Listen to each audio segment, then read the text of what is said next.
අපි ගිය සතියේ කරපු පාඩම ගොඩක් අය දැන් දිගටම ලොග් වෙච්ච අය කියලා හිතනවා. අපි ගිය සතියේ කතා කරන්න ගත්තේ ගොඩාක් important area එකක් අපේ syllabus එකේ තියෙන derivative securities securitization කියන section එකේ අපි derivatives කියන කොටස අපි discuss කරා ගිය සතියේ. එතකොට ව්‍යුත්පන්න සුරකුම් නැත්නම් ව්‍යුත්පන්න නැත්නම් derivatives කියන එකේ කොටස් කිහිපයක් අපි කතා කරා. futures forward නැත්නම් ඉදිරින් සහ අනාගතයන් කියන කොටස් දෙක අපි වෙනම ගත්තා. වර්ග අපි හතරකට බෙදුවා. ඉදිරින් අනාගතයන් වරණයන්. ඒ කියන්නේ option එකක් තියෙනවා. ඒ කිවිසුම ක්‍රියාත්මක කිරීමට හෝ අතහැරීමට. 3 හතරවෙනි එක මම කිව්වා හතරවෙනි එක හෝ වෙනම කොටසක් විදියට swap agreements නැත්නම් හුවමාරු කිවිසුම් කියන එක. අපි derivatives වලට එනකන් ගිය සතියේ කතා කරා. එතකොට mainly forwards futures නැත්නම් ඉදිරින් අනාගතයන් මතක තියාගන්න මේකේ English term එක ඔයගොල්ලන් මතක තියාගන්න ඕනේ මොකද search කරනකොට ඒකෙන් තමයි ගොඩක්ම search වෙන්නේ අපේ use එක තියෙන්නේ ඒ English wording එක. එතකොට මම futures forward කියන එකේ මොනවද තියෙන වෙනස්කම් කියලා කතා කරා examples එක්ක. ඊට පස්සේ ආවා අපි වර්ණයන් කියන එක option නැත්නම් තෝරා ගැනීමක් තියෙන ව්‍යුත්පන්න derivative විශේෂයක් තමයි option කියන්නේ. එතකොට option එකක අපිට buy option නැත්නම් මිලදී ගැනීමේ වර්ණයක් විකිණීමේ වර්ණයක් කියලා වර්ග දෙකකට තියෙනවා. ඒ වගේම අර වගේම තියෙනවා ක්‍රියාත්මක කිරීමේ මිලක්. හරි නැත්නම් ක්‍රියාත්මක කිරීමේ මිල මට්ටමක්. ඒ යම්කිසි මිල මට්ටමක් දර්ශකයක් නැත්නම් යම්කිසි භාණ්ඩයක සේවාවක නැත්නම් කොටසක මිලක් තියෙනවා. ඒතර අපි ගිය සතියේ එක එක්සැම්පල් එකක් උදාහරණයක් කතා කරා කොහොමද ගැනුම් වර්ණයක් ක්‍රියාත්මක වෙන්නේ කොහොමද විකුණුම් වර්ණයක් ක්‍රියාත්මක වෙන්නේ කියලා. ඒතර ඒකට අපි ඇඩිෂනල් එකක් තියෙනවා futures forwards වලට වඩා. මොකද්ද? ප්‍රීමියම් එකක්. buy ප්‍රීමියම් එකක් නැත්නම් sell ප්‍රීමියම් එකක්. ඒ කියන්නේ එක වර්ණයක් මිලදී ගන්න ගෙවන්න ඕනේ යම්කිසි මූලික වටිනාකමක් තියෙනවා.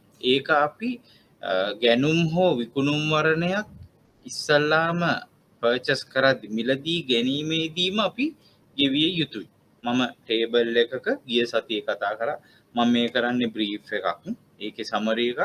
ඒකේ කතා කරා අපි යම් කිසි මිලකට අපි මට මතක හැටියට අපි මිල 30කට වගේ කතා කරේ.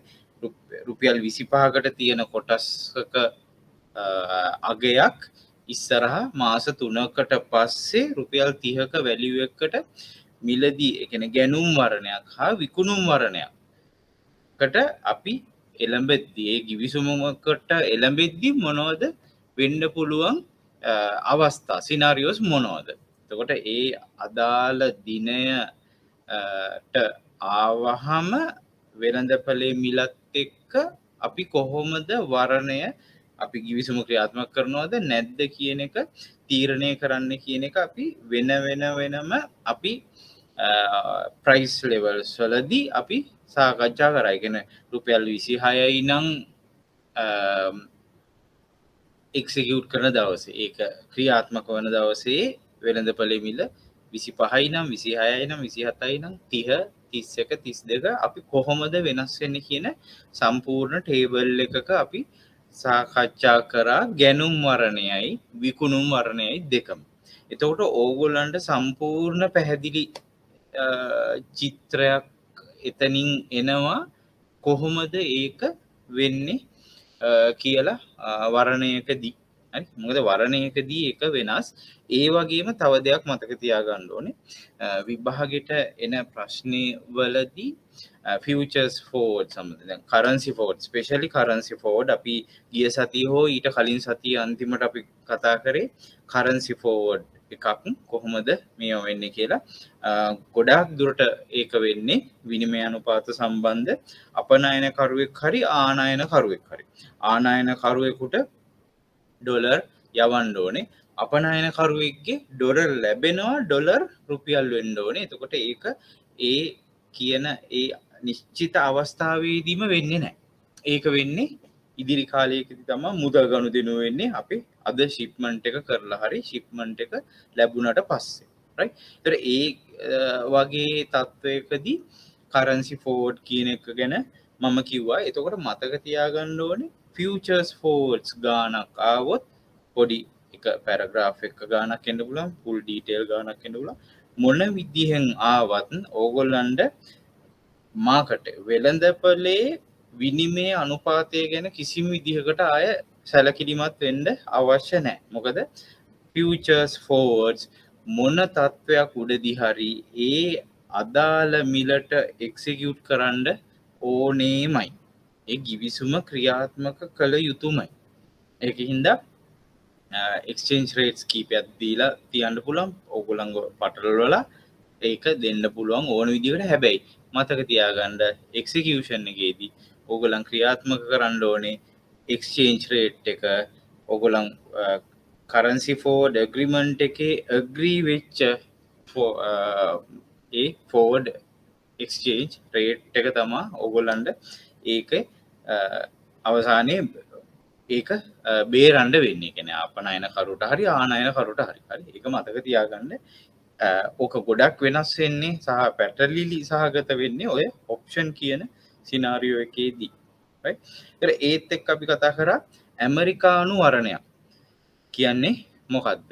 යුරෝපීය වරණයක් කියන්නේ මොකද්ද? එතකොට ඒක ගිවිසුම ක්‍රියාත්මක කරන්න දෙන අවස්ථාව අනුව තමයි මේ දෙක වෙනස් වෙන්නේ. කියන්නේ ඇමරිකානු වරණයක් ඒ අදාළ ගිවිසුම් කාලය තුලදී Tamanට වාසී කියලා හිතන ඕනෑම අවස්ථාවක එක්සිකියුට් කරන්න පුළුවන්. මේක සාමාන්‍ය ලකුණු දෙකක ඉඳන් පහක විතර ප්‍රශ්නයකට වාර දෙකකදී තුනකදී වගේ අහලා තියෙනවා පහුගිය අවුරුදු 3-4 ඇතුළත. රයිට්. ඒතර යුරෝපීය වරණය කියන්නේ ඒ නිශ්චිත කාල සීමාව අවසානයේ ඒ අවසාන දිනදී පමණයි එක්සිකියුට් කරන්න පුළුවන් වෙන්නේ. ඒක ෆෝවර්ඩ් ඇග්‍රීමන්ට් එක වගේ හරියටම ඒ ඩේට් එකේ අතරමැද දවසක මොකවත් කරන්න බෑ. හරියටම ඒ අවසාන වෙන දවසේ තමයි ඒක ක්‍රියාත්මක කළ යුත්තේ කළ හැක්කේ. කොට ඒක මතක තියාගන්න. ඒක ඩිෆිනිෂන් එකක් විතරයි මේ වෙනකන් අහලා තියෙන්නේ. අපි එතනින් එහාට ඊට පස්සේ කොහොමද ක්‍රියාත්මක වන ආකාර කියලා සමපේක්ෂණය සඳහා කොහොමද වරණයන් ක්‍රියාත්මක වෙන්නේ? නැත්නම් ස්පෙකියුලේෂන් එකට කොහොමද ක්‍රියාත්මක වෙන්නේ? ඒකෙදි අපි කතා කරා අපි නිශ්චිත ආයෝජනයක් අරගෙන. එතකොට අපිට කම්පෙයාර් කරන්න ලේසි. එක නිශ්චිත ආයෝජනයක් කරන් ඒ කෙනෙක් මාස 3කට කලින් normal shares නැත්නම් සාමාන්‍ය කොටස් මිලදී ගන්නවා. ඒ ආයෝජනයම කරනවා මොනවද? ඔප්ෂන් එකක. ඒතකොට ඔප්ෂන් එකක් බයි කරනවා. ඔප්ෂන් ගොඩක් ගන්න පුළුවන්. සාමාන්‍යයෙන් මාකට් එකේ යන්නේ ඒ ෂෙයා එක රුපියල් 30යි නම් ඔප්ෂන් එකේ ප්‍රයිස් එක රුපියලක් හෝ දෙකක්. ඒතකොට වැඩි ප්‍රමාණයක් ගන්න පුළුවන්. ඒක තමයි ස්පෙකියුලේෂන් එකට ඒක භාවිතා කරනවා කියලා කියන්නේ. ඒතකොට මුළු සම්පූර්ණ ආයෝජනයේම ඔප්ෂන් එක මිලදී ගන්න යනවා. අරක සම්පූර්ණ ආයෝජනයේ කොටස් ප්‍රමාණය මිලදී ගන්න. එතකොට ඔය දෙකේදී කොහොමද අපි මේ මිල වැඩි වුණාම ඒ buy option එක හෝ sell option එකකට ඒකම ක්‍රියාත්මක කරන්න පුළුවන්. මොකද මාකට් එකේ expectation එක උඩ තමයි ඒක තීරණය වෙන්නේ. හැබැයි ඒකේ මම කිව්වා අනිත් පැත්තට වෙන අවදානම ඒ ආයෝජනයේම සම්පූර්ණ loss එකක් අලාභයක් වෙන්න පුළුවන්. හැබැයි normal share එකකදී සැලකිය යුතු අලාභයක් තමයි එයාට ලැබෙන්නේ ඒ ප්‍රයිස් එක පල්ලෙහාට මිල පල්ලෙහාට එනකොට. හැබැයි අරකෙදි මිල පල්ලෙහාට આવොත් සම්පූර්ණ ආයෝජනය නැති වෙන්න පුළුවන්. හැබැයි ඒක උඩට ගියොත් ඒ નિયમિત මිලෙන් උඩට ගියොත් සෑහෙන ලොකු ලාභයක් අපි ගණන් හදපු එකේ සාමාන්‍ය 50%ක විතර ලාභයක් එයා ලැබුවා අපි කතා කරපු ආයෝජනයට. අපි ආයෝජනය එතන ලොක් කරා. ඒ කියන්නේ ආයෝජනය අපි මෙන්න මෙච්චරයි කියලා තමයි අපි ඒ උදාහරණය ගත්තේ. රයිට්? ඒ එක ආකාරයක්. අනිත් එක තමා කොහොමද හෙජිං ගිවිසුමක් හැටියට ක්‍රියාත්මක වෙන්නේ කියලා. එතකොට මේ සම්පූර්ණ ඒ ප්‍රොඩක්ට් එකම ඒ සම්පූර්ණ ඒ සුරකුමම යූස් වෙන්නේ ඒ වගේ හෙජ් කිරීමක් වගේ දෙයකට දෙපැත්තේ ලොක් කිරීමක් කරනවා. එතකොට සප්ලය අනිත් පැත්තෙන් රිසීවර් නැත්නම් ලබන්නයි ගෙවන්නගෙයි ඒ මිල ස්ථාවර කරගන්න. මිල ප්‍රමාණය සහ තත්ත්වය ඔක්කොම ස්ථාවර කරගන්න තමයි ඒ ව්‍යුත්පන්න කියන එක නැත්නම් ඩෙරිවටිව්ස් යොදා ගන්න. රයිට්? ඊළඟ කොටස තමයි අපේ හුවමාරු ගිවිසුම් කියන එක. අපි මෙතෙක් වෙලා විනාඩි 10ක් 12ක් විතර කතා කරේ ගිය සතියේ පාඩම් ටික. කවුරු හරි අලුත් කෙනෙක් මේක කනෙක්ට් වුණා නම් සහ මේක බලනවා නම් කලින් පාඩම බලන්න ওই විනාඩි 10 තියෙන්නේ. ගිය සැරේ අපි පැය දෙකක කරපු සෙෂන් එකේ සමරි එක. අපි අද ටියුට් එකට යන් හුවමාරු ගිවිසුම් කොහොමද වෙන්නේ කියලා බලමු.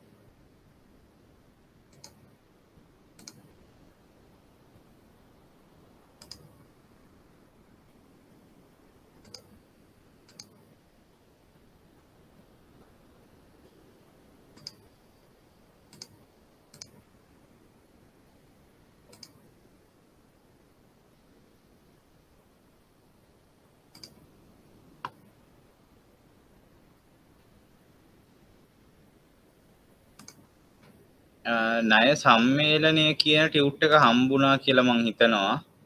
හම්බුනේ නැති කෙනෙක් ඉන්නවා නම් කවුරු හරි කියන්න කෙනෙක් කන්ෆර්ම් කරත් හරි. රයිට්? ණය සම්මේලනය කියන එක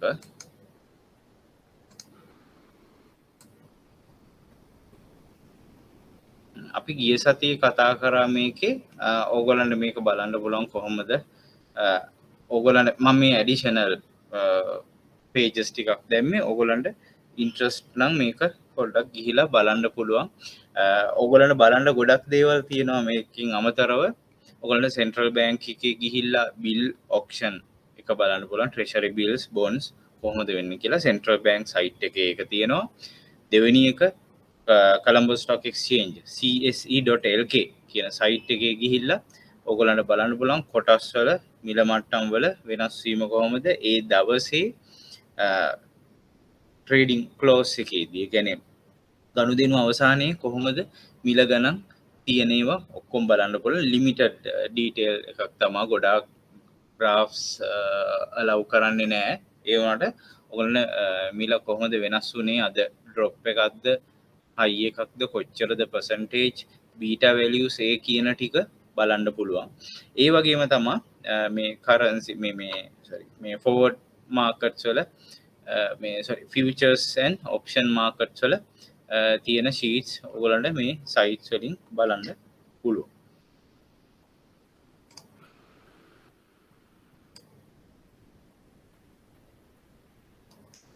රයිට්? අපි මේකේ පොඩ්ඩක් ලියාගන්න මේ හුවමාරු ගිවිසුම් කියන එකට පොඩි ඩිෆිනිෂන් එකක්.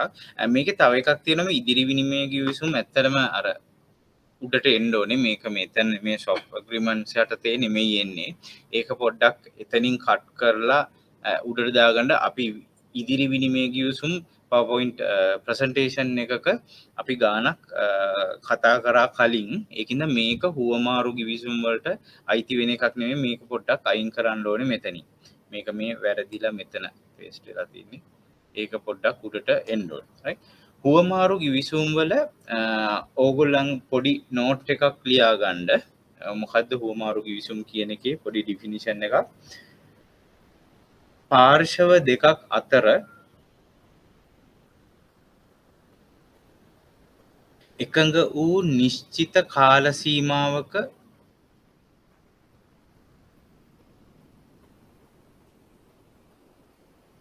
එකිනෙකාගේ වාසිදායක තත්ත්වයන් මත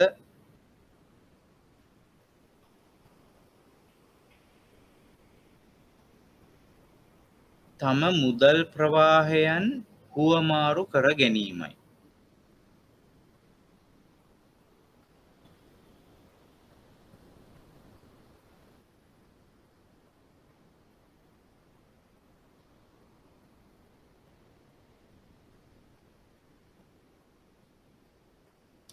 right ඒකේ මේ කොටස ඕගොල්ලම් ටියුට් එකේ අයින් කරගන්න මම පොයින්ට් ෆෝම් එකෙන් දෙන්නම් සොප් ඇග්‍රීමන්ට්ස් 4 ඒ තිබ්බේ මේ එක නෙමෙයි මෙතන ආවේ මේ කොටස මෙතන පොඩි වැරද්දක් තියෙනවා මේ කොටස අයින් කරලා පොයින්ට් ෆෝම් එකෙන් ලියාගන්න පොලි අනුපාත හුවමාරු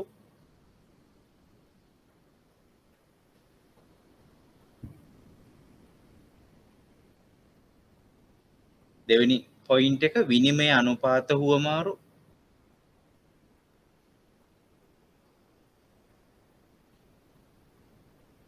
තුන්වෙනි එක ණය පැහැරහැරීම් හුවමාරු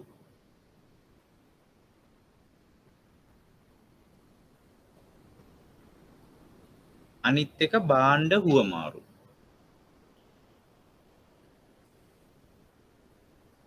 ඒක කොමොඩිටි ෂොප් අරක ක්‍රෙඩිට් ඩිෆෝල්ට් ෂොප් කියන එක ඉංග්‍රීසියෙන් මං කියන්නේ ක්‍රෙඩිට් ඩිෆෝල්ට් ෂොප්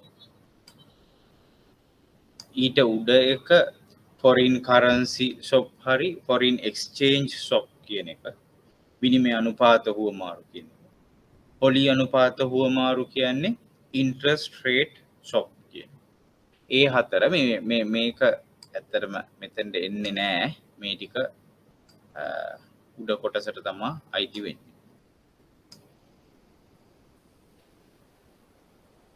right එතකොට පොලි අනුපාත හුවමාරු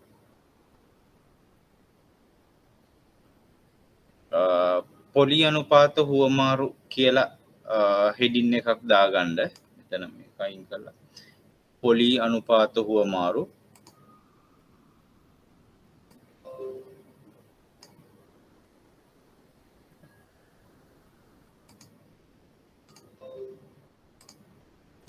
පොලි අනුපාත හුවමාරු කියලා ලියාගන්න මම ඊට පස්සේ බෝඩ් එකේ එක්ස්ප්ලেইন කරන්නම් පොලි අනුපාත හුවමාරු කියන්නේ ස්ථාවර පොලි අනුපාතයකට විචලනය වෙන පොලි අනුපාතයක මුදල් ප්‍රවාහයන් දෙකක් එකිනෙකට හුවමාරු කර ගැනීම මම ඒක ඔයගලන්ට එක්ක ලියාගන්න පුළුවන් නැත්නම් ඒක තේරුම් අරන් ඕන විදිහකට ඒකේ අදහස තමයි ස්ථාවර පොලි අනුපාතයකට ලබාගත්ත ණයක් හෝ ලබා දුන්නු ණයක් කෙනෙක් ගාව තියෙනවා අනික් කෙනා ගාව විචලනය වෙන අනුපාතය නැත්නම් ෆ්ලෝටිං රේට් එකට දුන්න හෝ ලබාගත්ත ණයක් තියෙනවා අන්න ඒ මුදල් ප්‍රවාහයන් ඒ කැපිටල් amount එක ඒ ප්‍රාග්ධන අරමුදලත් එක්ක පොලි අනුපාතයන් අනාගත මුදල් ප්‍රවාහයන් දෙක එකිනෙකට හුවමාරු කර ගැනීම තමයි එතනදී වෙන්නේ මම ඒක පැහැදිලි කරන්නම් මෙන්න මෙහෙම right ඒකේ වෙන්නේ මෙන්න මේ වගේ A කියන පුද්ගලයා B කියන පුද්ගලයා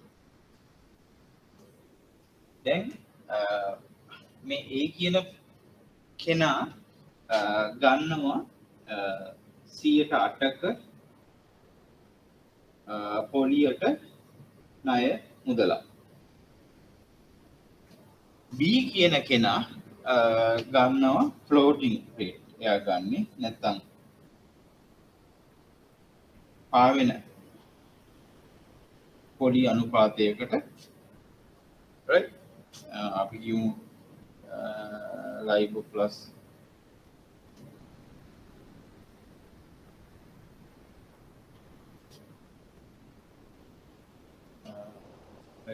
plus 0.5 වගේ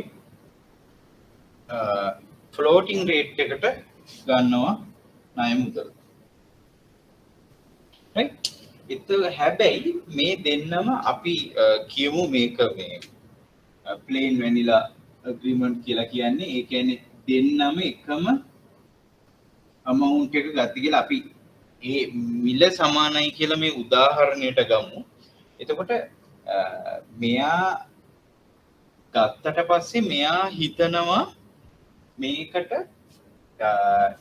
ඉදිරියේදී ණය පොලි අනුපාත වෙළඳපොලේ අඩුයි කියලා.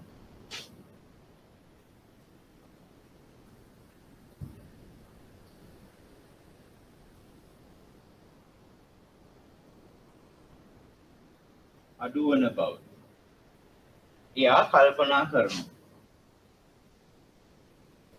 හරි මම මේක පැහැදිලි වෙන්නමයි මෙහෙම දැම්මේ. මෙයා කල්පනා කරනවා ණය පොලි අනුපාත අඩු වෙයි කියන එක එයාගේ හිතේ තියෙන. හැබැයි මෙයා අරගෙන ඉවරයි. ඒ වගේම මෙයා හිතනවා ඒකේ අනිත් පැත්ත. ණය පොලි උඩට යයි කියලා එයාගේ තියෙනවා පොඩි ආරංචියක්. හරි එයා පොඩ්ඩක් ඒක ගැන හොයලා බලනකොට ඉස්සරහට ණය පොලි වැඩි වෙයි කියලා. දැන් ඕනෑම දෙන්නෙක්ගේ එහෙම අදහස් දෙකක් තියෙන්න පුළුවන්. හැබැයි මේගොල්ලන් එක්ක මේ වෙනකොට අරන් ඉවරයි. නැත්තම් මෙයාට තියෙන එකම විකල්පය මේක ෆික්ස් රේට් එකට ගන්න එක. වෙන කරන්න දෙයක් නැහැ. එයාට ඕක කරන්න එයාගේ බැංකුව ෆික්ස් රේට් එක. මෙයාට එයා සමහරට අරන් ඉවරයි. නැත්තම් එයා ගත්තට පස්සේ තමයි එයා දැනගත්තේ මේක ඉස්සරහට ටිකක් වැඩි වෙන මේ එකක් තමයි තියෙන්නේ. එතකොට මේ දෙන්නටම ගත්තට මොකද ඉස්සරහා ඒගොල්ලන්ගේ අපේක්ෂණයන් එක්ක ඒගොල්ලන් අපේක්ෂා කරන මාකට් එකේ වෙනස් වීම එක්ක මේගොල්ලන්ට පොඩි ප්‍රශ්නයක් තියෙනවා. අන්න ඒ වෙලාවේ තමයි මේ දෙක හුවමාරු කරගන්න බැංකු හරහා එකඟ වෙන්නේ. නැත්තම් එකඟත්වයට පත් කරන්නේ. හරි. ඒක මම ඔයගොල්ලන්ට නිකන් බ්‍රීෆ් එකක් විතරයි.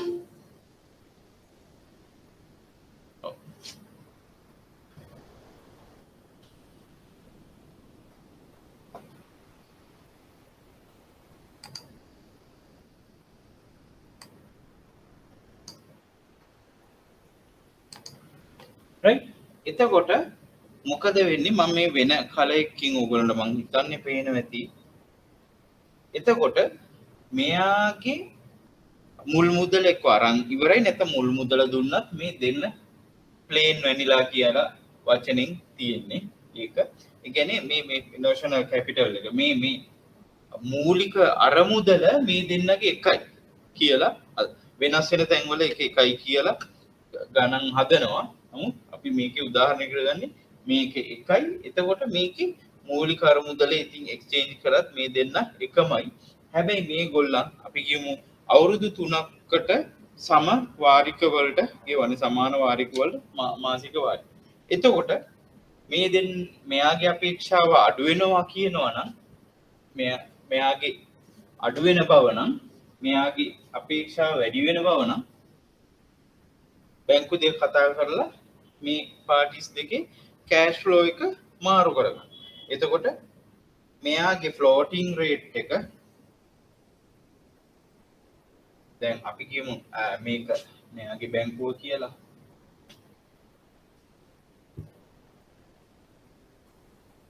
මෙයාගේ ෆ්ලෝටිං රේට් එක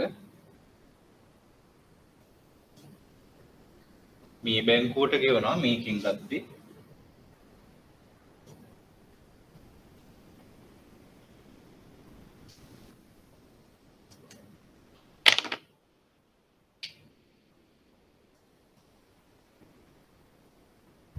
මෙයාගේ වාරික මෙයාට ගෙවන. ඔන්න ඕකයි ඒකේ සරල බේසික් අයිඩියා එක. මෙන්න මේ ඉන්ට්‍රස්ට් රේට් ස්වොප් එක. හැබැයි රේට් එක ගණනය කිරීමේ තව ඒවා තියෙනවා. දැන් අපිට ඒක සිලබස් එකට නැහැ. ඒකට මේ දෙක හුවමාරු කර ගැනීම තමයි මෙතනදී මූලිකවම සිද්ධ වෙන්නේ. මෙයාගේ ෆික්ස් එකට ගත්ත එක හැබැයි මෙයා මේ බැංකුවට ගෙවනවා. මෙයා ෆ්ලෝටිං එකත් එක්ක චේන්ජ් කරනවා. එතකොට මෙයාගේ බැංකුවට ගෙවන්න තියෙන වාරිකේ මෙයා ගෙවනවා මෙයාගේ බැංකුවට. ඒ කියන්නේ ෆ්ලෝටිං රේට්. මේක ෆික්ස් රේට් එක. මෙයා ගෙවනවා මෙයාට. හැබැයි මෙයා ගත්තේ ෆ්ලෝටිං එක. මෙයා ගෙවනවා ඒ රේට් එක අනිත් බැංකුවට. කියන්නේ මේ දෙන්නගේ ණය දෙකක් අරගෙන ඒ දෙක හුවමාරු කර ගැනීමක් තමයි එකිනෙකාගේ වාසිය තකා. එතකොට හුවමාරු කිවිසුම් කියන එකේ බේසික්ස් මං ඩෙෆිනිෂන් එක දුන්නා. නිර්වචනය දුන්න එකේ එකිනෙකාගේ අපේක්ෂාවන් වල ඒ වාසි බවට තමයි ඒගොල්ලෝ මේක කරන්නේ. හැබැයි මතක තියාගන්න ඕනේ මේකෙන් දිනන්නේ එක්කෙනයි. මොකද ඉස්සරහට මේ දෙන්න දෙවිදියකට හිතුවට ඇත්තටම වෙන දේ එකයි. එක්ක ඉස්සරහට වැඩි වෙනවා, එක්ක ඉස්සරහට ඉන්ට්‍රස්ට් රේට් එක අඩු වෙනවා. එතකොට ඒ දෙන්න ඒක බෙයා කරන්න ඕනේ. මොකද හුවමාරු කරලා ඉවරයි ඒ අදාළ කාල සීමාවට. අපි කියමු ඊළඟ අවුරුදු 3ට එක්ස්චේන්ජ් කරා නම් අරයා ෆික්ස් රේට් එකට අරන් ෆ්ලෝටිං රේට් එකට කැමති වුණා නම් එයා ෆ්ලෝටිං රේට් එක තමයි ගෙවන්න ඕනේ. ඉස්සරහට ඉන්ට්‍රස්ට් රේට් එක වැඩි වුණත් කරන්න දෙයක් නැහැ. එයාට ඒක ගෙවන්න වෙනවා. අන්න එහෙමයි ඒකේ ඒ එක්ස්චේන්ජ් එක කියන එකේ කියන්නේ. ඔයගොල්ලෝ මේක අර හිතන ඒවා කොයි විදිහකින් හරි මේව කරලා මේ graph එක ඇඳගන්න මේක තමයි ඔයගොල්ලෝගේ සම්පූර්ණ picture එක තියෙන්නේ interest rate shock කියන සිටුේෂන් එක සම්පූර්ණ දාලා තියෙන්නේ. color pencils මේව කරලා හරි ඒක වෙන colors වලින් මේව කරලා දාගන්න. B1 කියන්නේ A ගේ බැංකුව, B2 කියන්නේ B ගේ බැංකුව.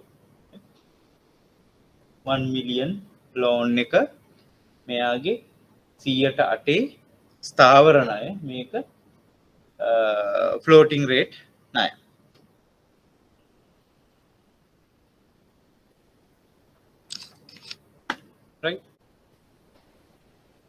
රයිට් ඒක තමයි පොලි අනුපාත හුවමාරු කියලා කියන්නේ.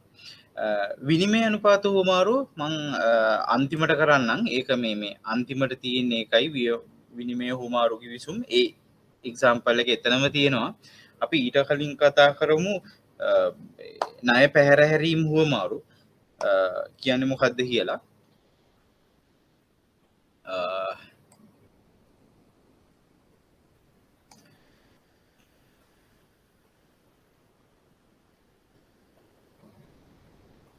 ඒක නෝට් එක නෑ මං එක දෙන්නම්.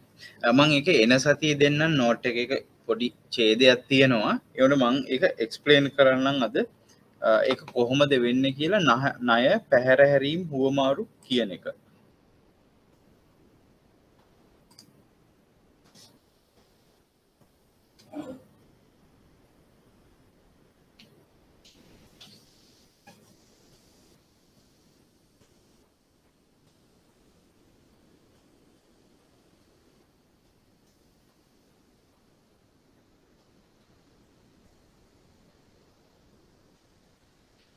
ඒ නෝට් එකට පොඩි පැරග්‍රාෆ් එකක් තියලා පේජ් පහක් විතර එතන ස්පේස් එකක් තියලා print එක ගත්තා නම් නැත්නම් ඔයගොල්ලන් වෙන plain කොලයක නම් මේ graph එක ඇඳ ගන්න තියාගෙන නෝට් එක ලියන්න නෝට් එක තියලා graph එක ඇඳ ගන්න පුළුවන් ඔයගොල්ලන්ට. මේකෙත් ඉන්නවා පාර්ශවකරු 3 දෙනෙක්. මෙතන මේක CDS කියලා කියන්නේ credit default swap කියලා. ණය පැහැරහැරීම් හුවමාරු. ඒ කියන පුද්ගලයා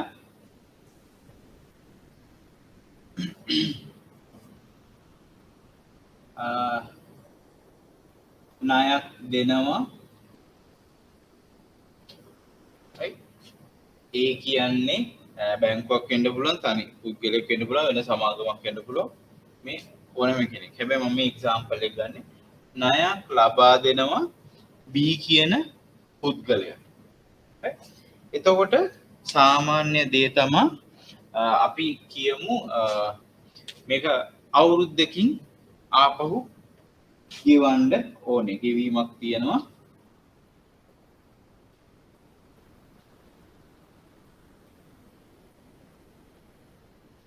අවුරුද්දක් ඇතුළත ගෙවන්න ඕනේ කියලා.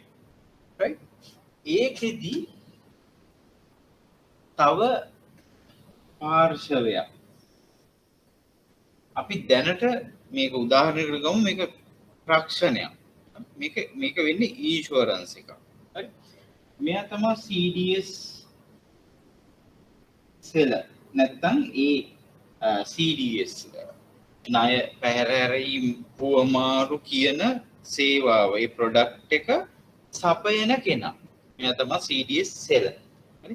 මෙයා තමයි ඒ ඉන්ෂුරන්ස් එක දෙන්නේ. මේ ගැරන්ටි එක දෙන්නේ. මෙයා කියනවා මෙයාට මේ දුන්න ණයේ වගකීම දැන් ඔයා ණයක් දුන්නා හැබැයි ණයේ අවුරුද්දක් ඇතුළත අපි කියමු එක වාරකයක් ලක්ෂයයි ලක්ෂ ගානේ ලක්ෂ 12ක් අවුරුද්ද ඉවර වෙනකොට එන්න ඕන.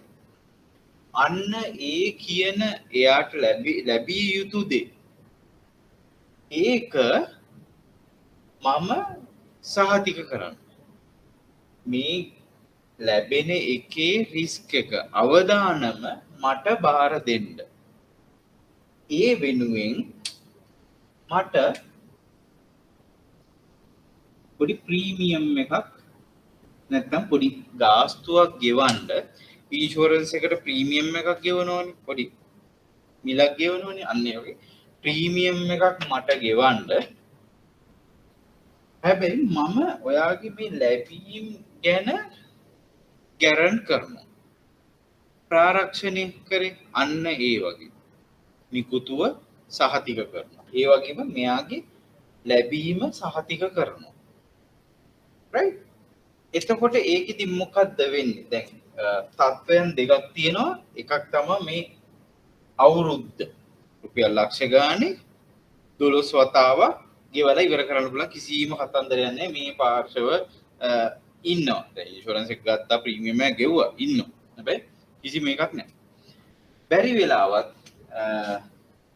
6 වෙනි වාරිකෙන් ටක් ගාලා මේක මෙයා ගෙවන්න නැතුව ගියා මේ ඒ කියන පුද්ගලයා අන්න එතකොට මොකද වෙන්නේ පොඩි පීරියඩ් එකක් තියෙනවා අපි කියමු 6 වෙනි මාසේ තව මාස දෙකක් බලනවා හරි දෙකකින් ගෙව්වේ නැහැ අන්න එතකොට ඒකේ මේ කියන ඉතුරු මෙයා ගෙවීමට තියෙන එකේ මෙතනින් ඩිෆෝල්ට් වුණා ඒක මෙන්න මේ කෙනාට ට්‍රාන්ස්ෆර් වෙලා මෙයා ඉතුරු ටික පියවන්න බැඳී ඉන්න. ඉතුරු අපි කියමු මාස 4ක ඩිෆෝල්ට්. මාස 4කට ලක්ෂ 4ක් මෙයාට ගෙවන්න බැඳින්න. ඇයි මේ ඉන්ෂුරන්ස් එකක් වුණා. ඉන්ෂුරන්ස් කියලා හිතා ගන්න.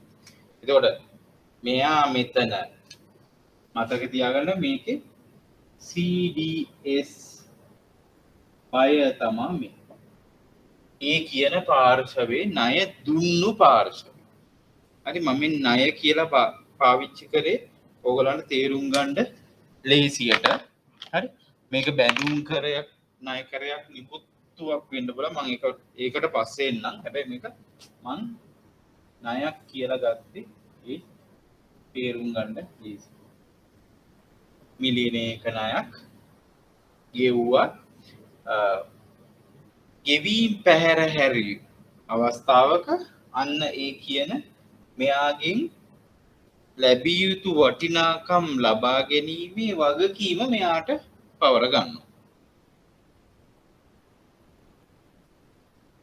පැහැදිලිද? මේ සර් DTA පොලිසි කියන්නේ මේක මොනවද sir? DTA police DTA police අර මේ පෙන්ෂන් ලෝන් දෙන්නේ DTA පොලිසි බේස් කරගෙන සර්. ඒක නම් පොඩ්ඩක් බලන්න. DTA ද? ඔව් සර්. හරි මම පොඩ්ඩක් බලලා කියන්නද ඒක මේකමද කියලා. හරි සර්. DTA right මට ඒක පොඩි වෙලාවක් දෙන්න මම ඒක බලලා කියන්නම් මේක ඒකමද කියලා මේක මගේ දැනුමෙන් නම් මේක ලංකාවේ දැනට පාවිච්චි වෙන්නේ නැහැ. මේක ඒ වගේම වෙනම ඩිරයිවටිව් එකක් හැටියට එක්ස්චේන්ජ් වල ට්‍රේඩ් වෙනවා. මේ CDS එක වෙනම වෙන රටවල් වල ගොඩක් ඩිරයිවටිව්ස් ලංකාවේ මේවා ඉන්නේ නැහැ. එතන මේකෙදි වෙන්නේ මෙන්න මේ එක තමයි ඩිෆෝල්ට් වුණොත් ඒක ට්‍රාන්ස්ෆර් වෙනවා. දැන් අපි මේක බොන්ඩ් එකක් හැටියට මේවා කරොත් අපි නිකමට හිතමු මෙයා බොන්ඩ් ඉෂුව බොන්ඩ් එක ඉෂුව කරන රජය කියන්න බෑ මොකක් හරි කම්පැනි එකක්. හරි මෙයා තමයි බොන්ඩ් බයර්. එතකොට දැන් මේ මම මේ මූලික මේ සිටුේෂන් එක තේරුම් ගත්තේ ඉඳන් මේ බොන්ඩ් එක දැම්මේ. මොකද බොන්ඩ් එකේ ණය ගැනීම ලැබීම ඕගලන්ට පැටලෙන්නේ. ඒකට මේක බොන්ඩ් බයර්. මෙයා තමයි බොන්ඩ් ඉෂුවර් නැත්නම් බොන්ඩ් එක ඉෂුව කරන කෙනා. ඒතකොට බොන්ඩ් එක මිලදී ගන්න එක්කෙනා අපි කියමු ඒතකොට ණයක් නෙමෙයි 1 මිලියන් වල බොන්ඩ්ස් මිලදී ගත්තා. එතකොට මෙන්න මෙයා මේ අපි කියමු සමාගම සැකයි නැත්නම් ඒකින් ගැරන්ට් එකක් නැහැ. ඉච්චර විශ්වාසයක් නැහැ. ලෝ රේටඩ් එකක් කියලා හිතමුකෝ 14% විතර හම්බ වෙනවා.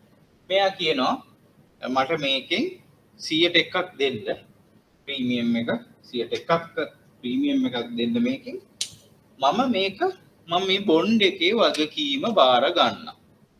දැන් මෙයා ගාව බොන්ඩ්ස් ටික තියෙනවා. බැරි වෙලාවත් මේ වගේ ඩිෆෝල්ට් එකක් වුණොත් අපි කියමු අවුරුදු 3ක එකක් අවුරුද්දකට පස්සේ බොන්ඩ් එක ඩිෆෝල්ට් වුණා. බොන්ඩ් එක මෙයාට ට්‍රාන්ස්ෆර් වෙලා බොන්ඩ් එකේ ඔක්කොම වැලියුස් මෙයාට ගෙවිය යුතුයි CDS වල බොන්ඩ් හෝල්ඩර්ට. මේ බොන්ඩ් හෝල්ඩර් හරි බොන්ඩ් බයර් හරි ඒ බැඳුම් කර රඳවගෙන ඉන්න කෙනා බැඳුම් කර ආයෝජකයා හරි ඒ නිකුතු කරුගේ ඒකේ වගකීම එතකොට මෙයා ගන්න. එතකොට බොන්ඩ් ටික ඔක්කොම මෙයාට ට්‍රාන්ස්ෆර් වෙනවා.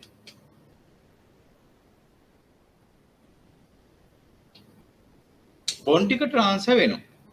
එතකොට මෙයා ඊට පස්සේ මෙයාගෙන් ඒක ගන්නවා. මෙයා රිකවර් කරගන්නවා. ඒක තමයි මෙයාගේ ජොබ් රිකවරි එකක්. ඒ වගේම මේක බොන්ඩ් වැලියුස් ටික මේක CDS බයර්ට ගෙවනවා ඒ අවස්ථාවේදී. රයිට් ඒක ඕගොල්ලන්ට ඇඳ ගන්න පුළුවන්. මේ මං බොන්ඩ් සිටුේෂන් එක ඕගොල්ලන්ට ඇඳ ගන්න පුළුවන්. ඔයගොල්ලන්ට තේරෙනවද නැත්නම් මිලියනයක ණයක් ලබා දුන්නා කියන සිනාරියෝ එක ඕගොල්ලන්ට මේ ඇඳ ගන්න ඊට පස්සේ බොන්ඩ් එකේ සිටුේෂන් එක ඕගොල්ලන්ට ඇඳ ගන්නත් පුළුවන් නෝට් එකේ. ඒකේ නෝට් එකක් ඕගොල්ලන්ට ලියා ගන්න පුළුවන්. ණය පැහැරහැරීම් හුවමාරු යටතේ මෙය ණය අවදානම් රක්ෂණ ව්‍යුත්පන්න උපකරණයකි.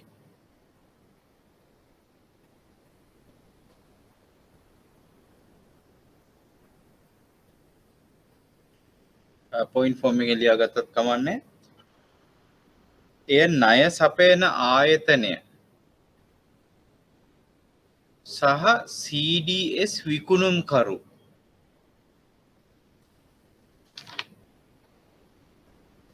අතර ඇති කරගන්නා ගිවිසුමකි.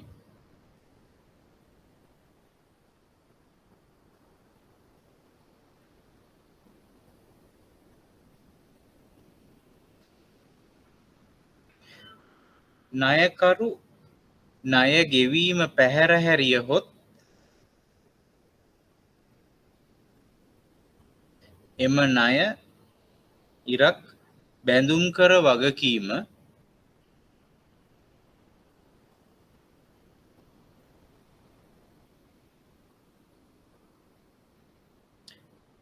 CDS විකුණුම්කරු නැත්නම් ආයෝජකයා කියලා කියන්නේ CDS විකුණුම්කරු හට පැවරෙන අතර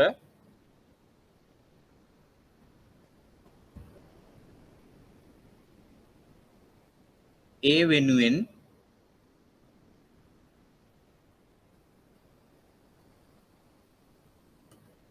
රක්ෂණ වාරිකයක්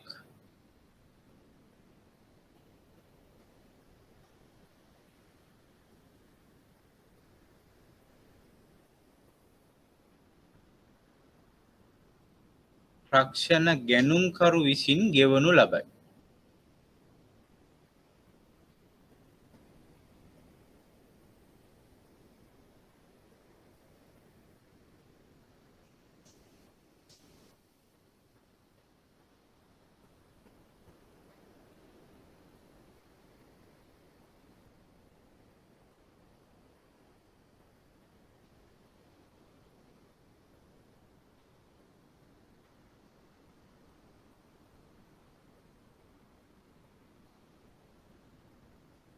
right අපි බාණ්ඩ හුවමාරු කියන එක මං එන සතියේ කරන්නම් විනිමය අනුපාත හුවමාරු කියන එක මං ඔයගොල්ලන්ට එක්ස්ප්ලেইন කරන්නම් මේ දක්වා ඔයගොල්ලන්ට ප්‍රශ්නයක් නැහැ නේ DTA කියන එක මං හොයලා කියන්නම් ඊට අමතරව මොන හරි ප්‍රශ්න තියෙනවා නම් ඔයගොල්ලන්ට කියන්න පුළුවන් හැබැයි මතක තියාගන්න මේ shop agreements වල ගොඩක්ම ප්‍රශ්න අහලා තියෙන්නේ ටිකක් කලින් මේ පහුගිය අවුරුදු 3ට 4ට කලින් ප්‍රශ්න කීපයක් අරන් අහලා තිබ්බා. එහෙම නැතුව මේ මෑතදී ගොඩක් ප්‍රශ්න කරලා තිබ්බේ නෑ. ඒ කොටස් වලින් කියලාත් මතක තියාගන්න. right විනිමය හුවමාරු එක බලා ගන්න ඒක අපි නෝට් එකට යන් ඒ නෝට් එකේ මම කියලා තියෙනවා. හැබැයි මම ඒක එක්ස්ප්ලেইন කරන්නම් ඔයාලට ඒක කොහොමද වෙන්නේ කියලා.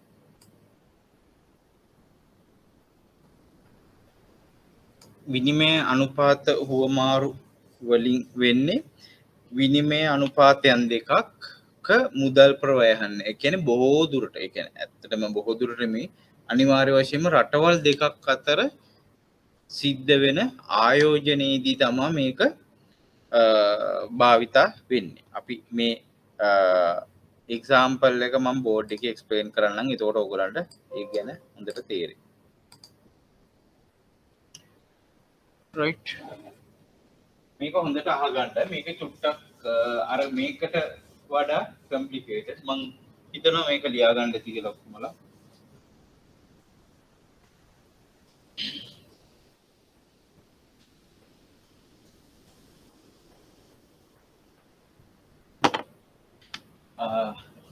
අපි කියමු මෙන්න මේ වගේ තත්ත්වයක්.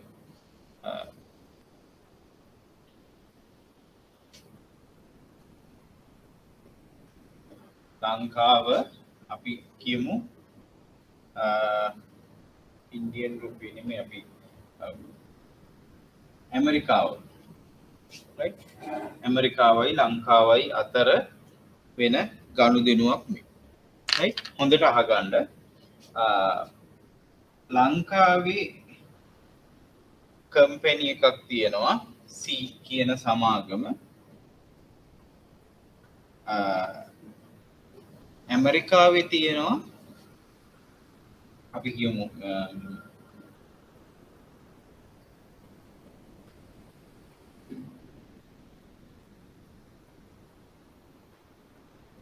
L කියලා සමාගම.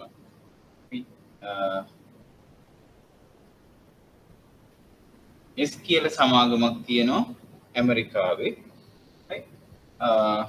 ලංකාවේ බැංකුව තමයි B1 B2 තමයි ඇමරිකාවේ බැංකුව.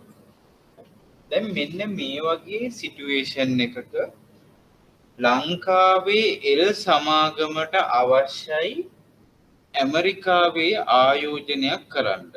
සමහරට එහි අවුට්ලට් එකක් දාන්න. එහි මැනුෆැක්චරින් ප්ලාන්ට් එකක් දාන්න. නැත්නම් සේල්ස් අවුට්ලට් එකක් දාන්න. මොකක් හරි විදියකින් මේ සමාගම මෙහෙට මේ ඇමරිකාවට ව්‍යාප්ත කිරන්න අවශ්‍යතාවයක් තියෙනවා.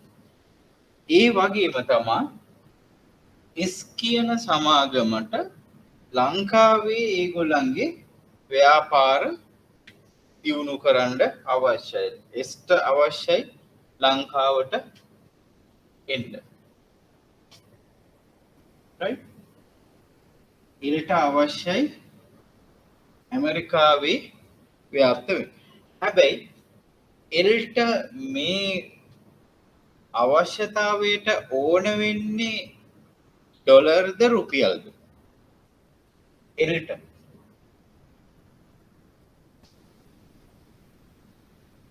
ඩොලර් මෙයාට ඕන වෙන්නේ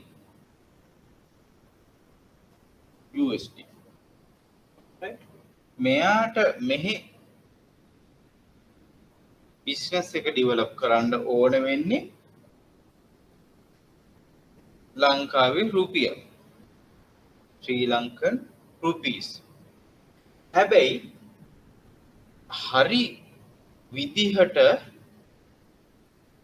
S සමාගමට අවශ්‍ය වෙනවා හරි විදිහට යන්න නම් S සමාගමට අවශ්‍ය වෙනවා මෙන්න මේ කියන බැංකුවට කතා කරලා එතනින් තමයි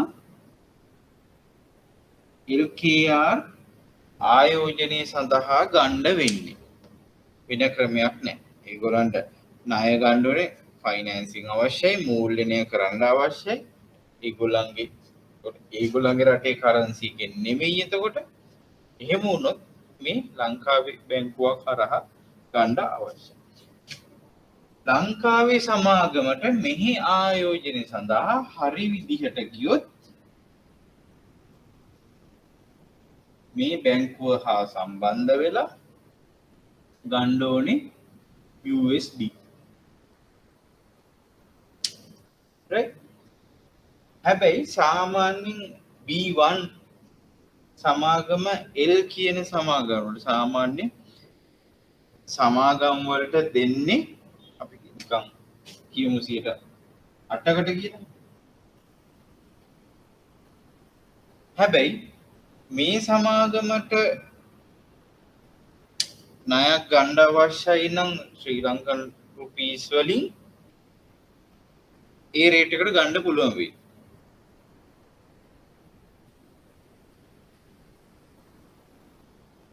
වැඩි වෙයි අඩු වෙයි නැත්නම්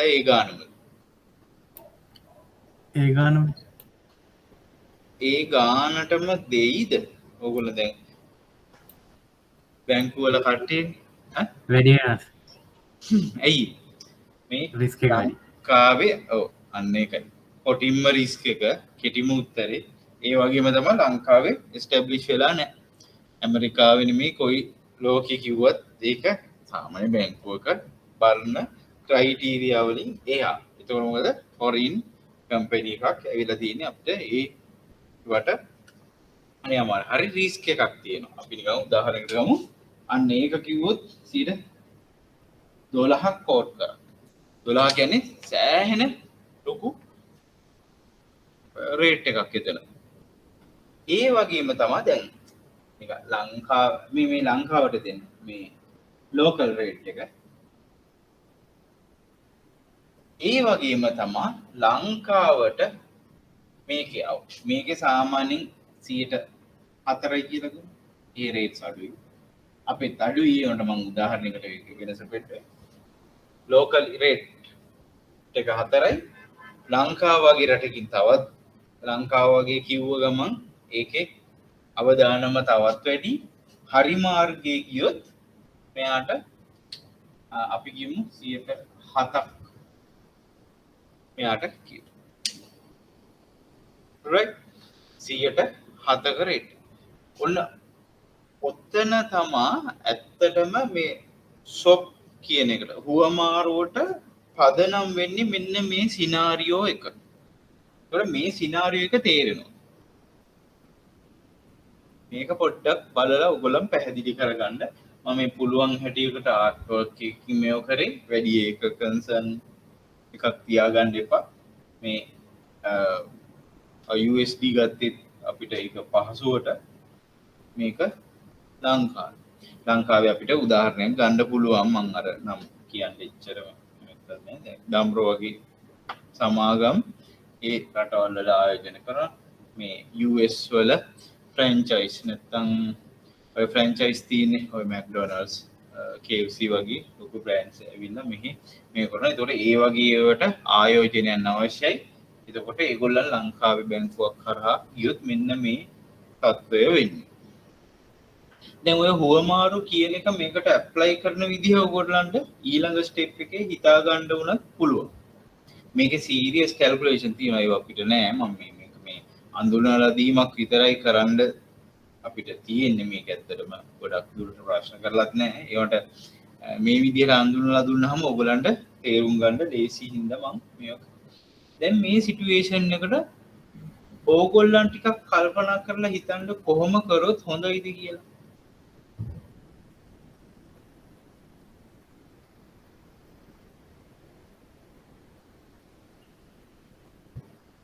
අපි මේකටත් අර වගේ national අර plain vanilla කිව්ව එක වගේ අපි කියමු අපි ලංකාවේ මේ ආයෝජනය ඕනේ මිලියන 200ක් ශ්‍රී ලංකන් රුපී නැත්නම් LKR කියලා තමයි මෙයාට ඕනේ 1 මිලියන්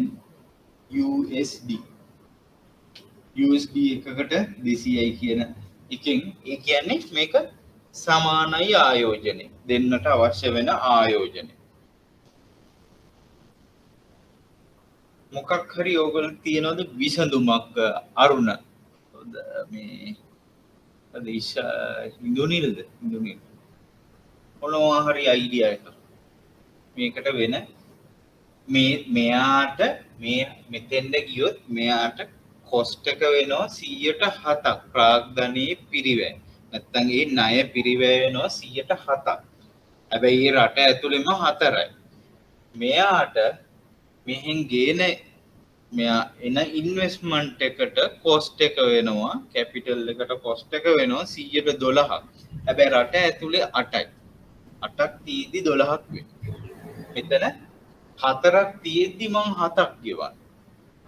almost double. එතකොට SK බැංකුවෙන් ලෝන් එක අරගන්නවා ඔව් සර් ඇමරිකාවේ SK බැංකුවෙන් ලෝන් එක අරන් දෙනවා අරගන්නවා S හරහා L හරහා මේකෙන් ගන්න yes අන්න ඒ වගේ එකක් තමයි. දැන් මම මේ මූලික මේ දැන් ෂොප් කරන්න එන ප්‍රශ්නේ හරියටම ඒ කියන්නේ එක්ස්ප්ලেইন කරලා තියෙනවා. ඔයගොල්ලන්ට හොඳටම පැහැදිලි කරලා තියෙනවා. අනිත් අයට තේරුණාද?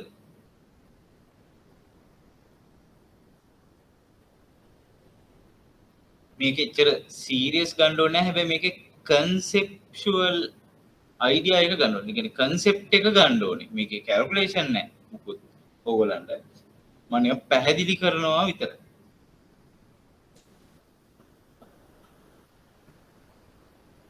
right අපි දැන් මේක චුට්ටක් අපි මෙහෙම නේ කරන්න තිබ්බ එක කියලා අපි පැත්තකට ගමු. අනිත් අය ගැන පොඩ්ඩක් ෂුවර් නෑ දැන් අනිත් කට්ටිය අහගෙනද ඉන්නේ කොහොමද?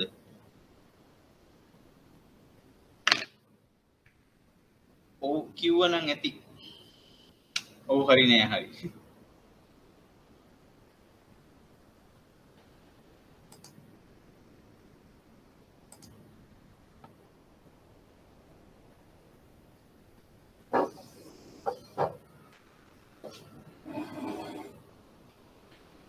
මොකක්ද මේකට විසඳුම? L apply කරනවා මෙන්න මේ 108. මේ මම ඩබල් කරලා තියෙන්නේ මේ දැන් ෂොප් එක. හරි? මේක තමයි ෂොප් එක. හරි හුවමාරුව. මෙයා apply කරනවා 100%යි මෙයාට වෙන්නේ.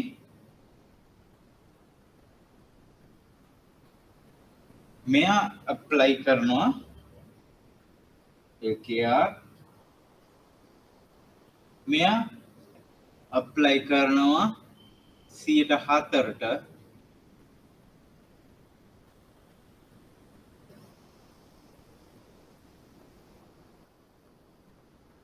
USD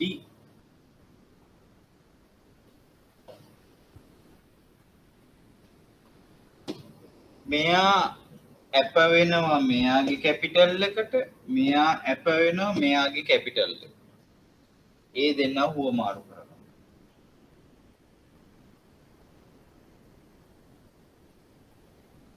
ඊට පස්සේ මෙතන රට ඇතුලේ මේක ස්ටොප් කරනවා. නැත්තම් අපිට මෙහෙම ගන්නත් පුළුවන්. මේක අරගෙන ඒ රූට් එකම මෙයාට ඩිරෙක්ට් කරනවා මේක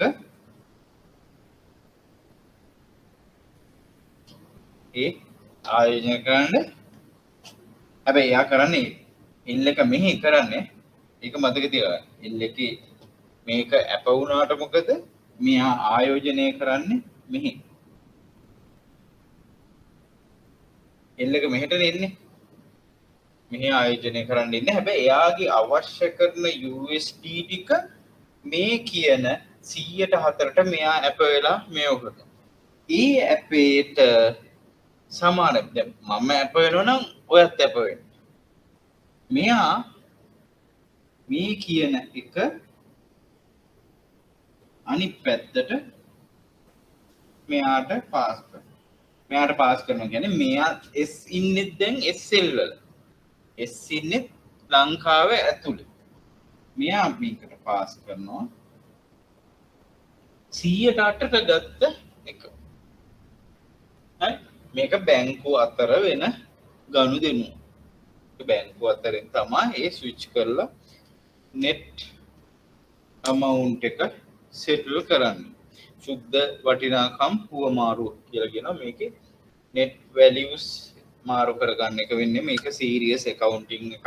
හැබැයි සිද්ධ වෙන ක්‍රියාවලිය තමයි මේ මම ඒක සම්පූර්ණ නෝට් එකේ දාලා තියෙන්නේ. ඒ විදිහට මම ඒක නම් US ඩොලර් නෙමෙයි ගත්තේ පවුන්ඩ් වෙන්න ඕනේ. ඒ රටවල් දෙක conceptually වෙන්නේ මෙන්න මේ ක්‍රියාවලිය. මෙයාගේ මේ ලෝකලි ගන්න එක මෙයාට දෙනවා මෙයා ඇප වෙලා මෙයාගේ ලෝකලි ගන්න එක මේක ආයෝජනයේ මෙයාට දෙනවා මෙයා ඇප වෙලා. හැබැයි දෙන්න ඒ රටවල් වලම තමයි ඉන්වෙස්ට් කරන්නේ. ඒකින්ද ඒ ඇප වෙලා මේව කරන්නේ. මේකත් S කියන කෙනා ඉන්නේ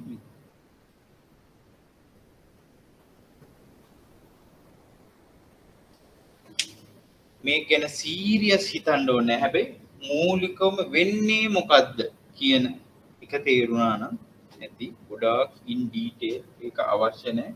ඒක වෙන්න හේතුව සහ ඒකේ ප්‍රතිඵල ඒකේ රිසල්ට් එකේ තියෙන වාසිය. දැන් මෙතන 104ක බේරිලා තියෙනවා බ්‍රේක් එකක්. මෙතන 103ක බ්‍රේක් එකක් තියෙනවා. අන්න ඒ වාසිය තකා අදාළ මුදල් ප්‍රවාහ එකිනෙකා අතර හුවමාරු කර ගැනීම තමයි මේ සිද්ධ වෙන්නේ. එතකොට මෙයා ගෙවන්නේ හරියට බැලුවොත් මේ රටේ USD අවශ්‍ය වෙන ලෝකල් රේට් එක S කියන සමාගම අපේ රට ඇතුලේ ව්‍යාපාර කරලා එයා ගෙවන්නේ මේ 100ට ලෝකල් රේට් එක දෙන්න ලෝකල් රේට්ස් වලට ගන්න ඒ දෙන්නත් දෙන්න මේ වෙලා එක්ස්චේන්ජ් සොෆ්ට් එකක් තමයි එතනදී කරලා තියෙන්නේ. රයිට් මම මේකට මිනිත්තු 5ක් දෙන්නම්. ඕගොල්ලන් ඇඳගන්න මොනවා හරි තියෙනවා නම් මේකට ඔයගොල්ලන්ගේ කියන්නේ දැන් අර සිකියුරිටයිසේෂන් එක කරා වගේ කොහේ හරි මිස්මැච් එකක් කොහේ හරි තියෙනවා නම් ඕගොල්ලන් එක හොයාගෙන බලන්න තියනවද කියලා. පැහැදිලිව මේක ග්‍රාෆ් එකකට ඔයගලන් ගන්නවා නම් ග්‍රාෆ් තුනකට වගේ ගත්තත් කමක් නැහැ. ඉස්සලාම මේගොල්ලන්ගේ රික්වයර්මන්ට් එක ඊට පස්සේ මේගොල්ලන්ට ඔෆිෂියලි නැත්තම් හරි විදිහට නම් යන්න තියෙන මාර්ගය මොකද්ද? ඊළඟට ෂොප් එක කොහොමද ෂොප් කරලා ගන්න කියලා ඔයගලන්ට කැමති විදිහකට ඒක මේව කරගන්න පුළුවන්. ඒ අතර මොනවා ප්‍රශ්න තියෙනවා නම් අහන්න ඔයගලන්ට මම 5 minutes 4 minutes දෙන්න. එතකොට මේ ලෝන් එක ඇමරිකාවේ ලෝන් එක ගෙවන්නේ S ලංකාවේ ලෝන් එක ගෙවන්නේ B දස L දස? ඔව් දැන් මේක මෙහෙම ගත්තට ඊට පස්සේ ඒක ගෙවන්නේ මෙයා ගෙවන්නේ මේක මෙයා ගෙවන්නේ මේක කැපිටල් එක මාරු කරලානේ මේක දැන් දෙපැත්තෙම ෆික්ස් එකක් හින්දා මේක එච්චරම එකක් නැහැ හැබැයි ඒක ගෙවන්නේ මෙයා දැන් මෙයා මාරු කරානේ USD අරගෙන මෙයාට USD වැඩක් නැහැ. මෙයාට ශ්‍රී ලංකන් රුපියෝනේ. මෙයා මාරු කරන්නේ. ඒතකොට මෙයා USD වලට අදාළ රේට් එක ගන්න. මෙයාට ඕනේ ශ්‍රී ලංකන් රුපීනේ. මෙයා ලංකාවේ ඉන්වෙස්ට් කරන්නේ. මෙයාට USD වැඩක් නැහැ. හැබැයි මෙයා USD ගත්තා. ඒක අරයට ට්‍රාන්ස්ෆර් කරා. හැබැයි මෙයා ලෝකල් ශ්‍රී ලංකන් රුපී ඕනේ. හැබැයි මෙයා ඇප්ලයි කරාට මෙයාට වැඩක් නැහැ. මෙයාට ඒක ශ්‍රී ලංකන් රුපී ටික දීලා එයා ශ්‍රී ලංකන් රුපී කොලිය එයා 108ක් ගෙවනවා. නැත්තම් එයාට වෙන්නේ 112කට යන්න. මෙයාට වෙන්නේ 107කට යන්න. එහෙම නැතුව මෙයා ගෙවනවා 104 මෙයා ගෙවනවා 108. දෙන්නම වින් බැංකු දෙකට කිසි ප්‍රශ්නයක් නැහැ. මේ ලෝකල් කම්පැනි එක ගැරන්ටි වෙනවා. එයා තමයි අරන් තියෙන්නේ. එයා තමා එක රවුට් වෙලා තියෙන්නේ මේක එයා හරහා යන එක මෙයා හරහා මෙහාට යන එක ඒකින්ද ගැරන්ටි එක හරි රිස්ක් එකේ ප්‍රශ්නයක් නැහැ හැබැයි ලෝකල් රේට් එකේ ඇඩ්වාන්ටේජ් එක දෙගොල්ලොම භුක්ති විඳිනවා අන්න ඒකයි ෂොප් එක ෆොරින් එක්ස්චේන්ජ් ෂොප් එකකදී ඒ වාසිය වෙන්නේ මේක ලොකු පාඩම් ඉතින් මේකේ ඉතින් කැල්කියුලේෂන් එහෙම ආවොත් දැන් ඉන්ටරෙස්ට් රේට් ෂොප් එකේ තියෙනවා ඒ වෙච්චර සීරීස් යන්න ඕන අපේ සිලබස් එකේ නේ මේක නිකන් පොඩි ඉන්ට්‍රොඩක්ෂන් එකක් විතරයි ඕනේ හැබැයි නිකන් අපි නෝට් එකේ කියන වෙන ඒ වයින් ඕගලන්ට ගොඩක් තේරෙනවා අඩුයි මේ විදිහ ඕගලන්ට හොඳට තේරෙන්න ඕනේ තව බලන්න ඕගලන් මේක මේ chart එක ගහනකොට chart දෙකකට හෝ තුනකට ඕගොල්ලන් මේක ස්ටෙප් බයි ස්ටෙප් ගහන්න. එතකොට ඕගොල්ලන්ට තව ටිකක් තීරි කොහොමද මේක වෙන්නේ? අවශ්‍යතාවය මොකද්ද? අවශ්‍යතාවයට විසඳුම මොකද්ද? මොකද ෆයිනෑන්ස් කොස්ට් එක අඩු කරගන්න තමයි මේ ඔක්කොම කරන්නේ. ඒකයි කී පොයින්ට් එක. right? ප්‍රශ්න මොනවද තියෙනවද? දැන් ඕගොල්ලන්ට ඒ විනිමය හුවමාරු ගිවිසුම් කොටස ඕගොල්ලන්ට බලා ගන්න පුළුවන්. දැන් ඕගොල්ලන්ට තේරෙන්න ඕනේ ඒ උදාහරණේ ඇමරිකාව සහ එංගලන්තය එක්ක තමයි මම ඒ එක්සැම්පල් එක අරන් තියෙන්නේ. එතකොට ඒක කොහොමද මේ සිටුේෂන් එකම තමයි ඒකේ විස්තර කරලා තියෙන්නේ. එතකොට ජාත්‍යන්තර වෙළඳපොළ ණය ගැනීම අධික පිරිවැයක් හින්දා ඒකට විසඳුමක් හැටියට තමයි මේක කරලා තියෙන්නේ අපි ටියුබ් එකට ගියොත්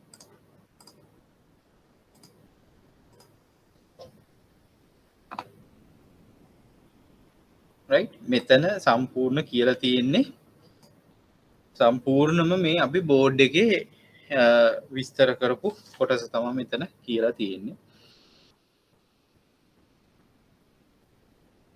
එතකොට එම සමාගම් වලට රටේ විනිමය ඒකක වලින් පොලියට දේශීය ණය ලබා ගැනීමේ හැකියාව තියෙනවා. ඒක පාවිච්චි කරලා තමයි ඒගොල්ලන් ඒක හුවමාරුව කරන්නේ. එතකොට මුළු ප්‍රතිලාභ හුවමාරුව කියලා කියන එක total return shock කියලා ඒ ගනුදෙනුවේ සුද්ධ මුදල් සුද්ධ අගය විතරක් ඒ බැංකුව අතර හුවමාරු කරගන්නවා. ඒක තමයි එතනින් කියන්නේ.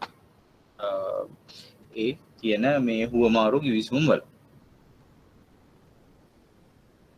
right අපි ඒ කොටසින් ඒ සම්පූර්ණ ෂොප් කියන කොටස අපි ඉවර කරනවා බාණ්ඩ හුවමාරුව කියන එක මං ඊළඟ දවසේ ෂෝට් නෝට් එකක් එක්කම දෙන්නම් එන සතියේ අපි ඊළඟ ටියුට් එකට ගියොත් ඔය ගමම්ම ණය සම්මේලනය මං හිතන ඕගලන්ට හම්බෙන්ඩ ඇති කියලා ණය සම්මේලනය කියන පාඩම කෙටි පාඩමක් කෙටි කොටසක් ඒකේ ගොඩාක් දුරට අහලා තියෙන ණය සම්මේලනය කියන්නේ මොකද්ද ඒකේ මොකද්ද තියෙන වාසි අවාසි ඒ වගේ දෙයක්වත් අහලා නැත්තරම ණය සම්මේලනය කියන එකේ අදහස මොකද්ද කියන එක තමයි ගොඩාක් දුරට ප්‍රශ්න කරලා තියෙන්නේ.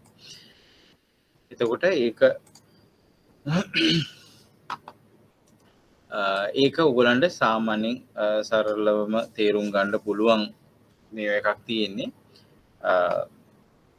ඒකෙන් අදහස් කරන්නේ විශාල ව්‍යාපෘති සම්බන්ධයෙන්. දැන් සාමාන්‍යයෙන් අපි අරමුදල් ලබා ගැනීමේ ක්‍රම ගොඩාක් කතා කරා. දැන්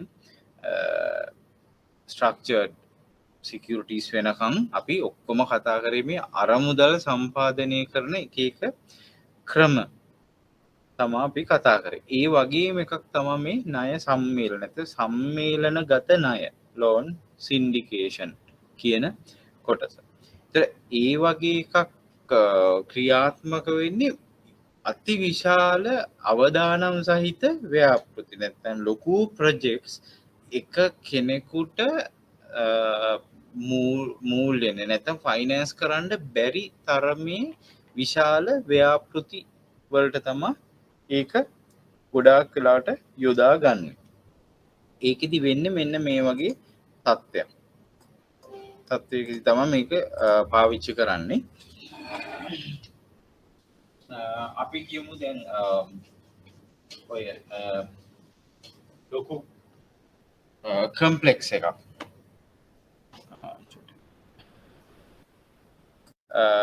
මේ ටියුට් එක මෙතනින් ඔයගොල්ලන්ට මේ දැනට බලා ගන්න නැති කවුරු හරි ඉන්නවා නම් ඒක ඊට පස්සේ මම අප්ලෝඩ් කරන්න කියන්නම්.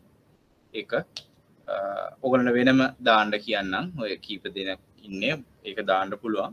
ඒතර මේකේ අරමුණ වෙන්නේ අතිවිශාල ව්‍යාපෘති නැත්තම් අතිවිශාල අවදානමක් තියෙන ව්‍යාපෘති වලට එක්කෙනෙක් මාර්ගෙන් නෙමෙයි කීප දෙනෙක් මාර්ගෙන් අරමුදල් සපයා ගැනීමේ විදිහක් තමයි. right? ඒතකොට මම ඒක අර ටියුට් එක ෆලෝ කරන්න ඒක ඉච්චර අමාරු නෙමෙයි. දැන් මේ වගේ තත්ත්වයක්. දැන් අපි කියමු ලොකෝ හවුසින් කම්ප්ලෙක්ස් එකක්. හවුසින් ඉන්ඩස්ට්‍රියල් ඊට පස්සේ shopping rented apartment ඒ වගේ කම්ප්ලෙක්ස් එකක්. ලොකු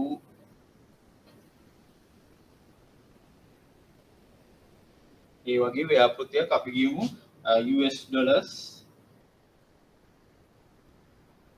USD 10 බිලියන් අවශ්‍යයි.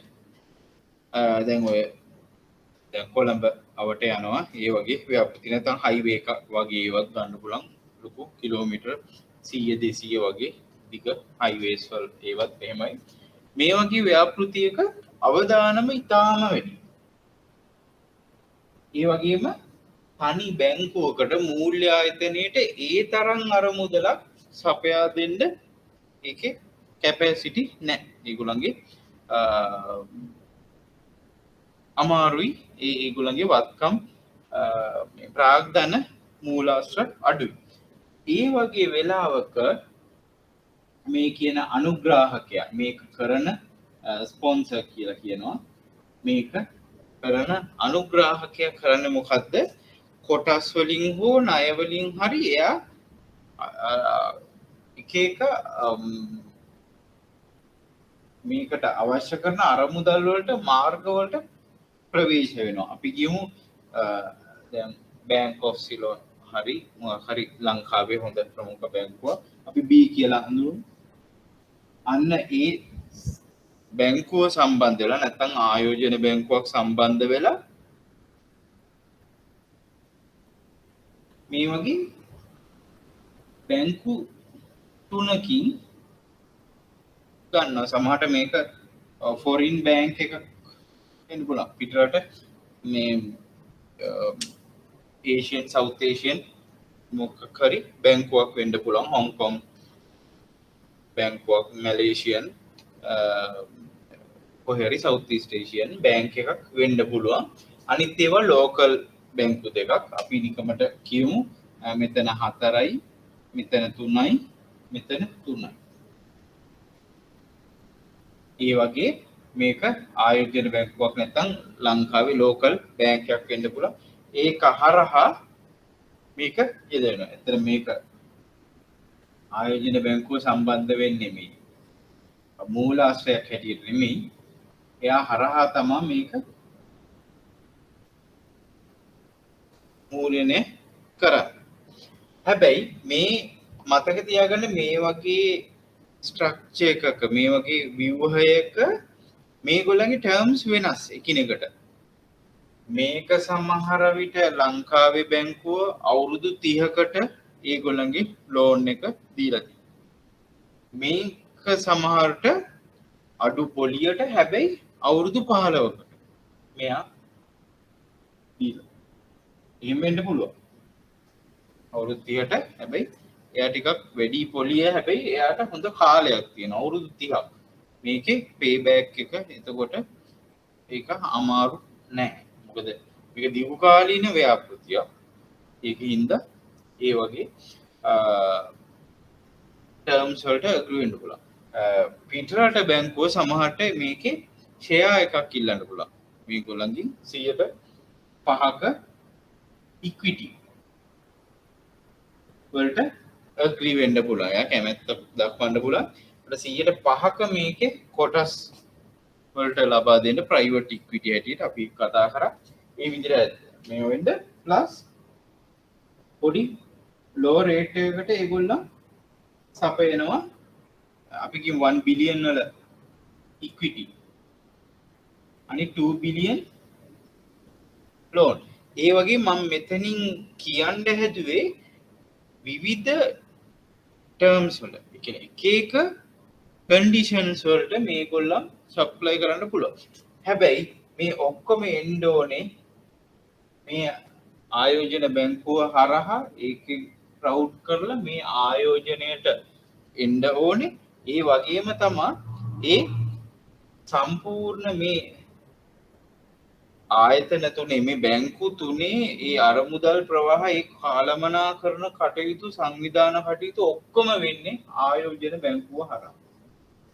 ඒකයි ඒකේ තියෙන විශේෂත්වය. ඒක හරහා තමයි ඒක ආයෝජනය සිද්ධ කරන්නේ. right? ඒ වගේම තමයි අවදානමත් ඒගොල්ලන්ට බෙදිලා යන්නේ ඒ අරමුදලේ ඒ දායකත්වයේ අනුව. එතකොට ඒ අවදානම බෙදිලා යනවා. අවදානම් ඒක විභජනයක් වෙනවා ඒ වගේ ක්‍රමයකදී. නැත්තම් මේ වගේ ප්‍රොජෙක්ට් එකක් තනි කෙනෙක් ෆයිනෑන්ස් කරන්න ඉදිරිපත් වෙන්නේ නැහැ. එතකොට මෙයාට ලොකු ජොබ් එකක් තියෙනවා. මේ කියන බැංකුත් වෙරිෆයි කරගන්න ඕනේ. මොකද මේගොල්ලන්ට පුළුවන් කිව්වට ඒ ගණන් ඒගොල්ලන්ට සප්ලයි කරන්න ඒ කාලවලට පුළුවන් විදිහට කියන්න බෑ. මොකද මේ වගේ ප්‍රොජෙක්ට් එකක් සාමාන්‍යයෙන් අවුරුදු 5ක් විතර තිස්සේ යනවා. ඔන්ගෝයින් ප්‍රොජෙක්ට් එකක්. මේක ලොකු එකක් ප්‍රොජෙක්ට් එකක්. ලොකු කම්ප්ලෙක්ස් එකක්. right? මේ ලොකු ආයෝජනයක්. ඒ වගේම එතකොට අර හවුසින් ලෝන් එක වගේ ඒ ටර්ම් බයි ටර්ම් මේගොල්ලන්ගේ ඒ අර මුදල් ගලාගෙන එන්න ඕනේ. ඒ වගේම සහතික වෙන්න ඕනේ මේ B1 කියන බැංකුවට 3 බිලියන් සප්ලයි කරන්න පුළුවන් වෙන්න ඕනේ. 4 බිලියන්. B2 කියන එකට 3 බිලියන් සප්ලයි කරන්න ඒගොල්ලන්ගේ රිසෝසස් නැත්තම් ඒ වටිනාකම් වත්කම් තියෙනවා. ඒ කාලේ පුරාම කිසිම අවුරුදු 3ක් පුරා මුලදී තමයි ලොකු ඉන්වෙස්ට්මන්ට් එකක් ඕනේ. ඒකට ඒගොල්ලන්ට කැපැසිටි තියෙනවා. ඒක බලන්නත් ඕනේ. ඒ වගේම අනිත් පැත්ත මේ ආයෝජනය අනිවාර්යයෙන්ම අවුරුදු 15ක් 30ක් යනකම් රිටර්න්ස් දෙන්න ඕනේ. ඒගොල්ලන්ට මේ ආයෝජනය හොඳ ෆීසිබල්. මොකද මේක ඩිෆෝල්ට් වුණොත් මේ ගෙවීම් පැහැර හැරෙන්න පුළුවන්. ඒ හින්දා ආයෝජන බැංකුව හරි ව්‍යාපෘතිය ඒ නීර්ණය කරන්න මේ ව්‍යාපෘතිය හරියටම තක්සේරු කරන්න ඕනේ මේ සමාගම් මේ බැංකුවලට. ඒගොල්ලන්ට හරි ඇසෙස්මන්ට් එකක් දෙන්න ඕනේ. හරි ව්‍යාපෘති වාර්තා දීලා මේක හොඳ ආයෝජනයක් කියන එක මේගොල්ලන්ටත් ඔප්පු කරන්න ඕනේ. මොකද ලේසි නෑ මේ වගේ ඉන්වෙස්ට්මන්ට් එකකට ලෝන් එකක් දාන්න. ඒතකොට ව්‍යාපෘති වාර්තා ඒ හරියටම තියෙන්න ඕනේ. ඒ ස්පොන්සර් හරහා නැත්නම් ඒ ඉනිෂියේටර් එයා ආරම්භකයා හරහා ආයෝජන බැංකුව හරහා මේ බැංකුව ඒක ක්‍රියාත්මක වෙන්නේ අන්න එතකොට. රයිට් ඒ වගේ පැති ගානක් ගණනාවක් තියෙනවා ඒක සම්බන්ධ. රයිට් අපි ටියුට් එකට ගියොත් මොනවද මේකේ අරමුණු ක්‍රියාත්මක වෙන විදිහ ඒ ටික ගත්තොත් මේකේ මේ මූලික ඒ අයිඩියා එක ඔයගලන්ට තේරෙන්නේ නැති කියලා හිතනවා. මොනවා හරි තහන්න පුළුවන්. බැංකු මූල්‍ය ආයතන ආයෝජන බැංකුව විසින් විවිධ ව්‍යාපෘති හා අරමුදල් සඳහා මූල්‍යනය කරනු ලබන සේවාවක් ලෙස තමා ණය සම්මේලනය හඳුන්වන්නේ. ඒතර අතිවිශාල අරමුදලක් සපයා ගැනීමේ අරමුණින් තමා මේක ක්‍රියාත්මක කරන්නේ. හරි. ව්‍යාපෘති ක්‍රියාත්මක කිරීම විශාලනය සහ කාරක ප්‍රාග්ධන අවශ්‍යතා සපුරා ගැනීමත් මේක යොදනවා. ඒ විශාලත්වය අනුව තමයි ඒක තීරණය වෙන්නේ. අමන් තව දෙයක් කියන්න. අවදානම සහ ප්‍රතිලාභයද ඒ අනුව බෙදා ගන්නවා. හැබැයි මතක තියාගන්න ව්‍යාපෘතිය විශාලත්වය අනිවාර්ය නෑ.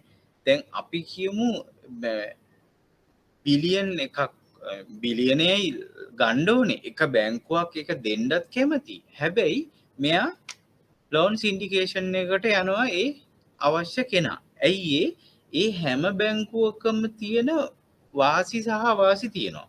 සමහර ඒවා වගේ ඇප්ලයි කරන්න ඒක ඉල්ලුම් කරන්න ලේසි. හැබැයි ගොඩාක් රේට් එක වැඩි. සමහර ඒවා වගේ ඇප්ලයි කරන්න අමාරුයි. හැබැයි රේට් එක ගොඩාක් අඩුයි. සමහර ඒවා වගේ මෝගේජ් එකක් ඉල්ලනවා. සමහර ඒවා වගේ මෝගේජ් එකක් නැතුව දෙනවා. ඒ වගේ එක එක ටර්ම්ස් තියෙනවා.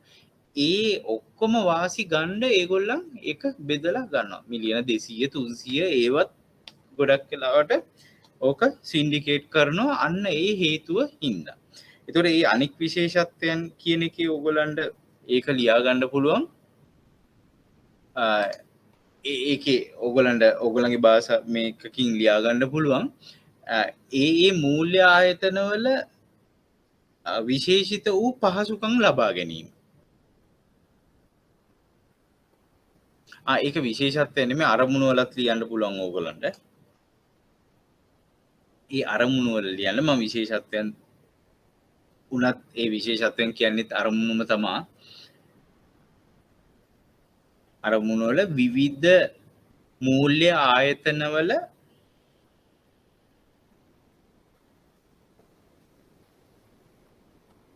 මූල්‍යනය කිරීමේ අවස්ථා නැත්නම් වාසි ලබා ගැනීම.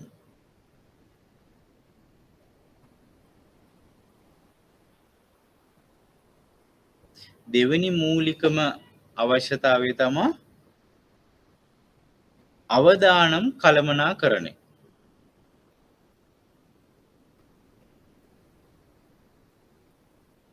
ඒක ඕගොල්ලන්ට ඕනනම් විස්තර කරන්න පුළුවන්. අවදානම් සහිත අතිවිශාල ව්‍යාපෘති මූල්‍යනය කිරීමට මූල්‍ය ආයතනයක් ඉදිරිපත් වීම සිදු නොවේ. එම නිසා ආයතන කීපයක් හරහා ණය ලබා ගැනීම මූල්‍යනය කිරීම සිදුවේ.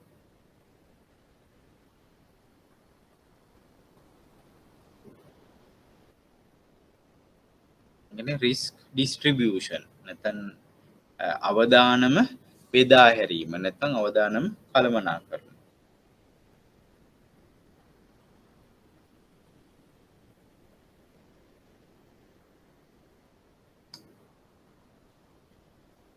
ඒකේ මොන ලියන්න පුළුවන් පුළුල් කිරීම, නවීකරණය කිරීම සහ විවිධාංගීකරණ අවශ්‍යතා සඳහා ණය සම්මේලනය සිද්ධ කරනවා.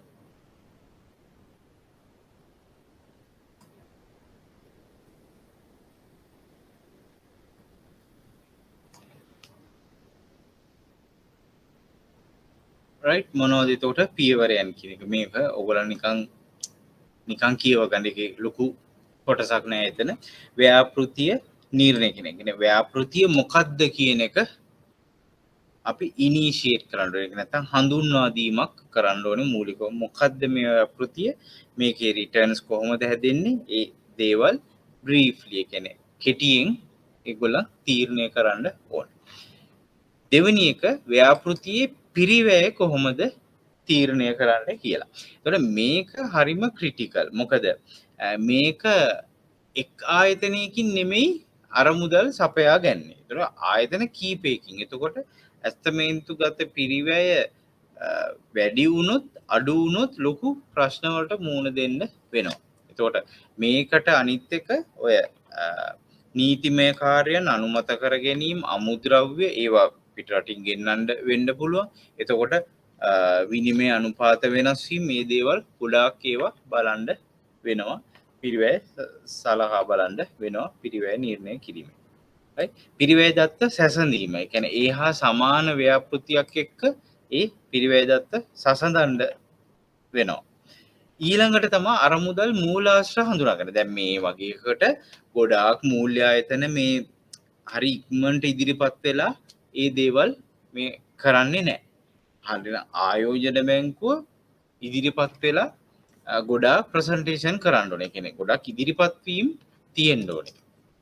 නැත්තම් ඒක ගන්න හරි අමාරුයි. මොකද සින්ඩිකේටඩ් ලෝන් වල ඒක මේ රිස්ක් එකයි ඒ වගකීමත් ෂෙයාර්ඩ් මේ ඒගොල්ලන්ට බෙදිලා යන්නේ. ඒකද තනි ප්‍රොජෙක්ට් එකකට මේව කරනවා වගේ නෙමෙයි. ඒ වගේ එකතු වෙලා කරනකොට ඒක හරියටම වෙරිෆයි කරනවා. ඒ කියන්නේ මේ හරියට සාතික කරගන්නවා ඒ අදාළ බැංකු. එතකොට ඒකේ හින්දා අරමුදල් මූලාශ්‍ර අඳුනා ගැනීමත් ලේසි වැඩක් නෙමෙයි. ඒක ගොඩාක් බ්‍රීෆිං තියෙනවා ඒකෙදි අඳුර ගන්නකොට මූලාශ්‍ර තෝරා ගන්නකොට. මොකද ඒකේ පහසුකම් බලන්නත් ඕනේ. වැඩි මේ පිරිවැයට ලොකු හයි කොස්ට් එකට ඒක අරගෙනත් බෑ. ඒක අඩු කොස්ට් එක බලන්නත් ඕනේ, පහසුව බලන්න ඕනේ, ගෙවීම් තියෙන කාලය බලන්න ඕනේ, ඒ ඔක්කොම බලන්න ඕනේ. right? ඊට පස්සේ අදාළ ණය විස්තරයේ මේ නිර්ණය කරනවා. ඒ කියන්නේ කොහොමද ප්‍රමුඛ ස්ථානය හඳුනා ගැනීම, ව්‍යාපෘතියේ ලාභය, ආදායම් කොහොමද, ඉස්සරහට මුදල් ප්‍රවාහ කොහොමද හම්බ වෙන්නේ කියලා. ණය සහභාගීකරුගේ සහභාගීත්වය කියන්නේ එයාගේ කන්ට්‍රිබියුෂන් එක මොකද? එයා කොච්චර ප්‍රමාණයක් ඒ ව්‍යාපෘතියට දානවද? ඒක තමයි කොලැටරල් එක ඇත්තටම. ඒක තමයි මෝගේජ් එක මේගොල්ලන්ගේ.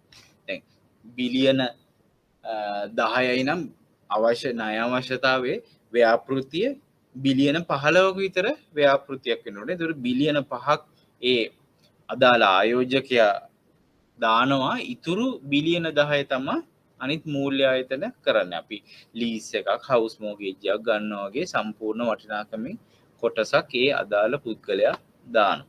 අන්න ඒ වගේ තියෙනවා. හරි. අයිතිකරුවන්ගේ විස්තර ලබා ගැනීම. ඒක නම් පොඩි කොටසක්. ඒතර ඒක ලියා ගන්න පුළුවන් මූලික තොරතුරු, සහභාගීකරුගේ තොරතුරු, සමාගමේ තොරතුරු, ව්‍යාපෘතියේ තොරතුරු, ව්‍යාපෘති පිරිවැය තොරතුරු. ඔන්න ඔය ටික. ඒක එච්චර මේකක් නෑ. ආය මුදල් ප්‍රවාහ තොරතුරු දාන්නත් පුළුවන්. ඒක ලියා ගන්න මූලික තොරතුරු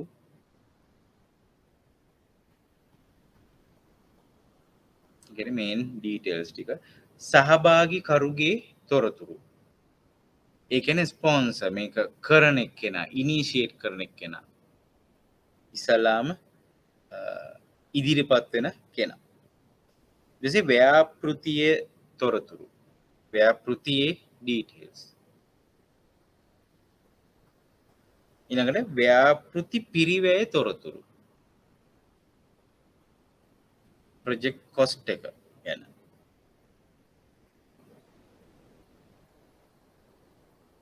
ඊළඟ එක මුදල් ප්‍රවාහ තොරතුරු කෑෂ් ෆ්ලෝ. කොහොමද කෑෂ් ෆ්ලෝ වෙනස් වෙන්නේ? ඉස්සරහට කොහොමද ඒ දේවල් වෙනස් වෙන්නේ කියලා.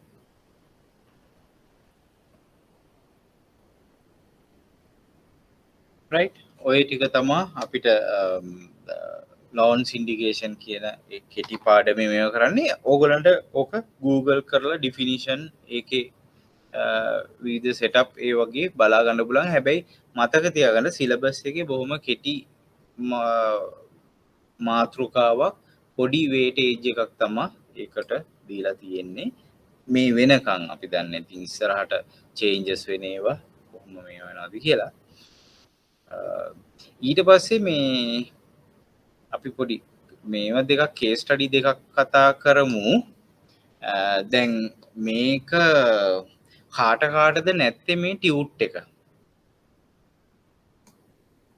කී දෙනෙකුට නැද්ද කියලා පොඩ්ඩක් කියනවද? ඉන්න අයගේ නුවණි ඔයාට නෑනේ. නෑ සර්. රයිට්. අරුණ ඉන්දුනිල් තියනද? ඒකට තියෙනවානේ. හරි. කවුද නුවණි අදට එක්ස්කියුස් කරලා මේ මෙතන තියෙන ප්‍රශ්නේ මේ ස්ක්‍රීන් එකෙන් බලා ගන්න මං හිමීට කියවන්නම්. අපි මේ දෙක පොඩි කේස් එකක්, හැබැයි ඒකේ පැහැදිලි කිරීම ටිකක් විස්තර ඇතුව අපි කරන්න ඕනේ. මේකේ පළවෙනි එක විභාගෙට ආපු ගාන, දෙවෙනි එක මේ මගේ ගානක්. ඒක ප්‍රයිවට්. හැබැයි ඒක ටිකක් අරකට වඩා ටිකක් අපිට විස්තර ඇතුව කතා කරන්න පුළුවන් විදිහට තමා මං දෙවෙනි ප්‍රශ්නේ හදලා තියෙන්නේ. අපි පළවෙනි එක බලමු. ABC සමාගම සහ XYZ සමාගම බැඳුම් කර හෝ කොටස් නිකුත් කිරීම හරහා වෙළඳපළෙන් අරමුදල් රැස් කිරීමට සැලසුම් කරයි. ABC සමාගම වෙළඳපළ ප්‍රසාරණය කිරීම අරමුණු කරගත් වේගයෙන් වර්ධනය වෙන සමාගමකි. XYZ අනික් අතට ස්ථායී මුදල් ප්‍රවාහයක් සහිත මනාව ස්ථාපිත වූ සමාගමකි. දැන් ABC කියන කම්පැනි එක වේගෙන් වර්ධනය වෙනවා. ඒකේ growth stage එකේ ඉන්නේ. කියන්නේ වේගෙන් වර්ධනය වෙන දැන් ලංකාවේ සමාගම් ඔයගොල්ලන්ට උදාහරණ කියන්න පුළුවන්. ඔය ඔන්ලයින් බේස් වෙච්ච සමාගම් හරි වේගෙන් ගිය අවුරුදු දෙකේ වර්ධනය වීමක් තියෙනවා. XYZ එක අනිත් පැත්තෙන් ස්ථායී මුදල්, ඒ කියන්නේ හොඳ පොසිටිව් කෑෂ් ෆ්ලෝ එකක් තියෙන established කම්පැනි එකක්. ඒ කියන්නේ පරණේව තියෙන්නේ දැන් හොඳට සෙටල් වෙලා මාකට් එකේ තියෙන ඒගොල්ලන්ගේ කස්ටමර් බේස් එක හොඳට මේ වෙලා බ්‍රෑන්ඩ් නේම් එක, ඒ කියන්නේ ඒගොල්ලන්ගේ නම හොඳට හැදිලා මාකට් එකේ ස්ථාපිත වෙලා තියෙන්නේ. ආයෝජනයන් සිදු කරන අඩුයි. ඒකේ ඉන්න හොඳ කෑෂ් ෆ්ලෝ එකක් ඒගොල්ලන්ගේ සමාගමේ තියෙනවා. අන්න ඔය වගේ සමාගම් දෙකක් ගැන ඔය කියන්නේ. ආයෝජන බැංකුකරුවෙකු ලෙස ABC සහ XYZ සමාගමට විවිධ ආයෝජකින් ආකර්ෂණය කර ගැනීම සඳහා ඔබ යෝජනා කරන්නේ කුමක්ද යන්න පැහැදිලි කරන්න. දැන් මේ දෙන්නට ප්‍රාග්ධන අවශ්‍යතාවයන් තියෙනවා. ABC කම්පැනිටයි XYZ එකටයි. ඒ ප්‍රාග්ධන අවශ්‍යතාවයට ආයෝජනයන් මොනවා හරි ආයෝජකින් අපි ඒක වෙන්න පුළුවන්, කොටස් වලට වෙන්න පුළුවන්, බැඳුම් කර ණය කර ඕනෑම විදිහකින් ඒ ඕනෑම ආකාරයෙන් ආයෝජකින් ආකර්ෂණය කර ගැනීමට මොකද්ද යෝජනා කරන්නේ? ඒ කියන්නේ මූලිකවම මේකෙන් අහන්නේ මේ සමාගම් දෙකට සුදුසු ෂෙයා ඉෂුව එකක්ද, කොටස් නිකුත් කිරීමක්ද, ණය මොනවා හරි ණය යෝජනාවක්ද? ඒ කියන්නේ ණය නිකුත් කිරීමක් හරහා අර මුදල් රැස් කිරීමක්. දැන් මුලින් කියලා තියෙන බැඳුම් කර හෝ කොටස් නිකුත් කිරීමට අර මුදල් රැස් කිරීමට සැලසුම් කරයි. ඒ දෙකටම දෙන්න ඕපන්. එතකොට මූලික නිකුතු කළමනාකරන අංගයන් මොනවද? ණය නිකුතුවයි හිමිකම් නිකුතුවයි. එතකොට ඒ දෙකෙන් කොයි වගේ එකක්ද? ඒක කියනවනම් long term ණය නිකුතුවක්ද? ඒ කියන්නේ දිගු කාලින ණය නිකුතුවක්ද කෙටි කාලින ණය නිකුතුවක්ද? අන්න ඒ ටික විස්තර කරලා කියන්න කියලා කියන්නේ. දැන් කොයි වගේ එකක්ද ඒ සමාගම් වලට හොඳ? දැන් ඒ වගේ වේගෙන් වර්ධනය වෙන එකක් නම් ABC සමාගමට මට හේතු දෙකක්වත් එක්ක කියන්න පුළුවන්. ABC එක කොටස් නිකුත් කරොත් හොඳයි සර්. හරි. කියමු බලන්න හේතුව. වේගෙන් ප්‍රසාරණය වෙන්න නිසා ආකර්ෂණය කරගන්න ලේසි.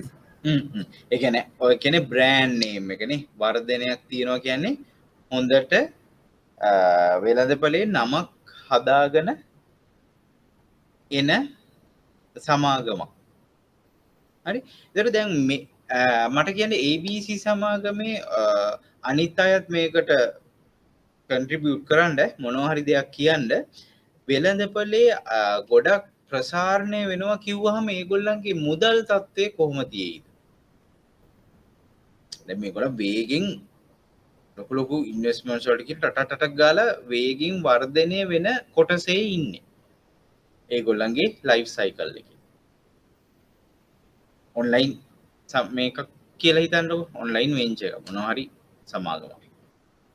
ලික්විඩ් කෑෂ් වැඩිද? ලික්විඩ් කෑෂ් වැඩිද? ඔව්. ලික්විඩ් කෑෂ් වැඩිද? ඇත්තටම. අනිත් අය මොකද කියන්නේ?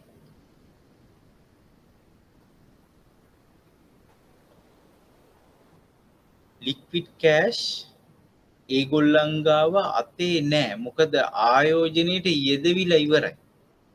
වේගෙන් වර්ධනය වෙනවා කිව්වොත් දැන් අපි පර්සනල් උදාහරණයක් ගත්තොත් කෙනෙක් හරි කෙටි කාලෙකින් හරි වේගෙන් දේවල් අත්පත් කරගෙන යනවා. අර ඉඩම් ගන්නවා, මෙහි ගෙවල් ගන්නවා, බිල්ඩින්ග්ස් ගන්නවා, කාර් වාහන ගන්නවා. ඒ වගේ වේගෙන් ටිකක් යන කෙනෙක්ගේ සල්ලි තත්ත්වය කොහොමද?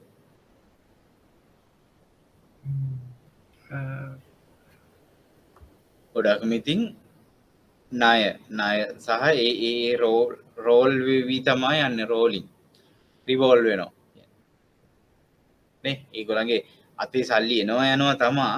ඒ වුණාට ස්ථාවරව එයාට ණයකට හරි මොකකට හරි හිලව් වෙන්න ගෙවන්න කරන්න අමාරුයි. මොකද වේගෙන් ප්‍රසාරණය වෙනවා. ඒතර ඒක හින්දා එයාට පොඩ්ඩක් බැඳුම් කර නිකුතුවක් වගේ එක කරලා ස්ථාවරව වාරිකවල ණය ගෙවීම ටිකක් අමාරුයි. එතකොටත් එයා තල්ලු වෙන්නේ කොටස් නිකුතුවක් හොඳයි කියන තැන. ඒ වගේම තමයි ඔයා කියපු පළවෙනි කාරණේ බ්‍රෑන්ඩ් නේම් එක. නැත්තම් ඒ වෙළඳපොලේ නමක් දිනාගෙන වේගෙන් උඩට එන සමාගමක්. එතකොට ආයෝජකෙක් හැටියට කොටස් ආයෝජකෙක් කියන්නේ ඒ සමාගමේ කොටස්කරුවෙක්.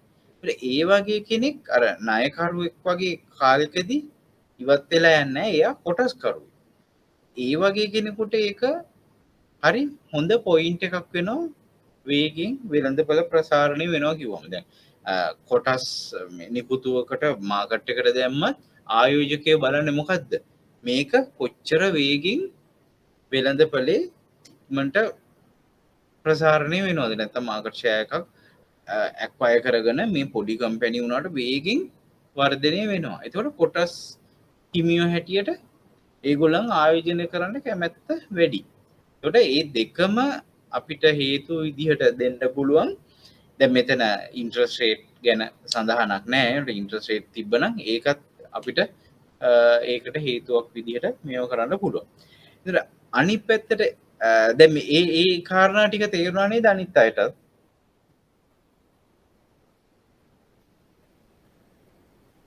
තේරෙන්න ඇතිනේ. ඒතකොට දෙවෙනි එක XYZ සමාගම. ඒක කොහොමද? ඒකට කොයි වගේ දෙයක්ද සුදුසු?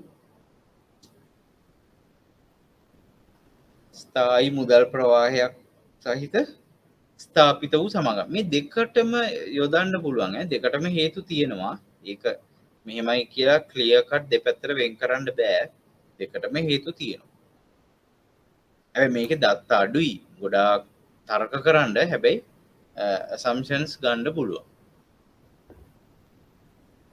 බැලුම් කරන එකතුවක් ඔව් XYZ එකට බැඳුම් කරන එක. හැබැයි කොටස් නිකුතුවටත් ඒ හා සමානම සාධක තියෙනවා.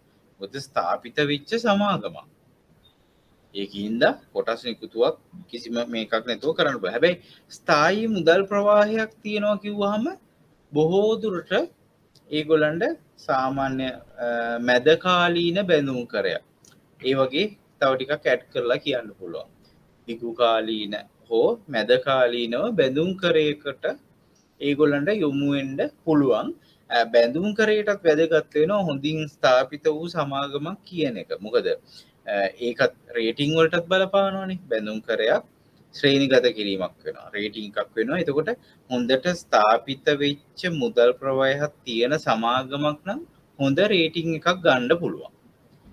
එන්නේ ඒ අවස්ථාවේදී බැඳුම් කරයට එතකොට අඩු පිරිවැයකින් ඒගොල්ලන්ගේ නිකුතුව කරන්න පුළුවන්. අඩු කොස්ට් එකකින් ඒගොල්ලන්ට බැඳුම් කර නිකුතුව කරන්න පුළුවන්.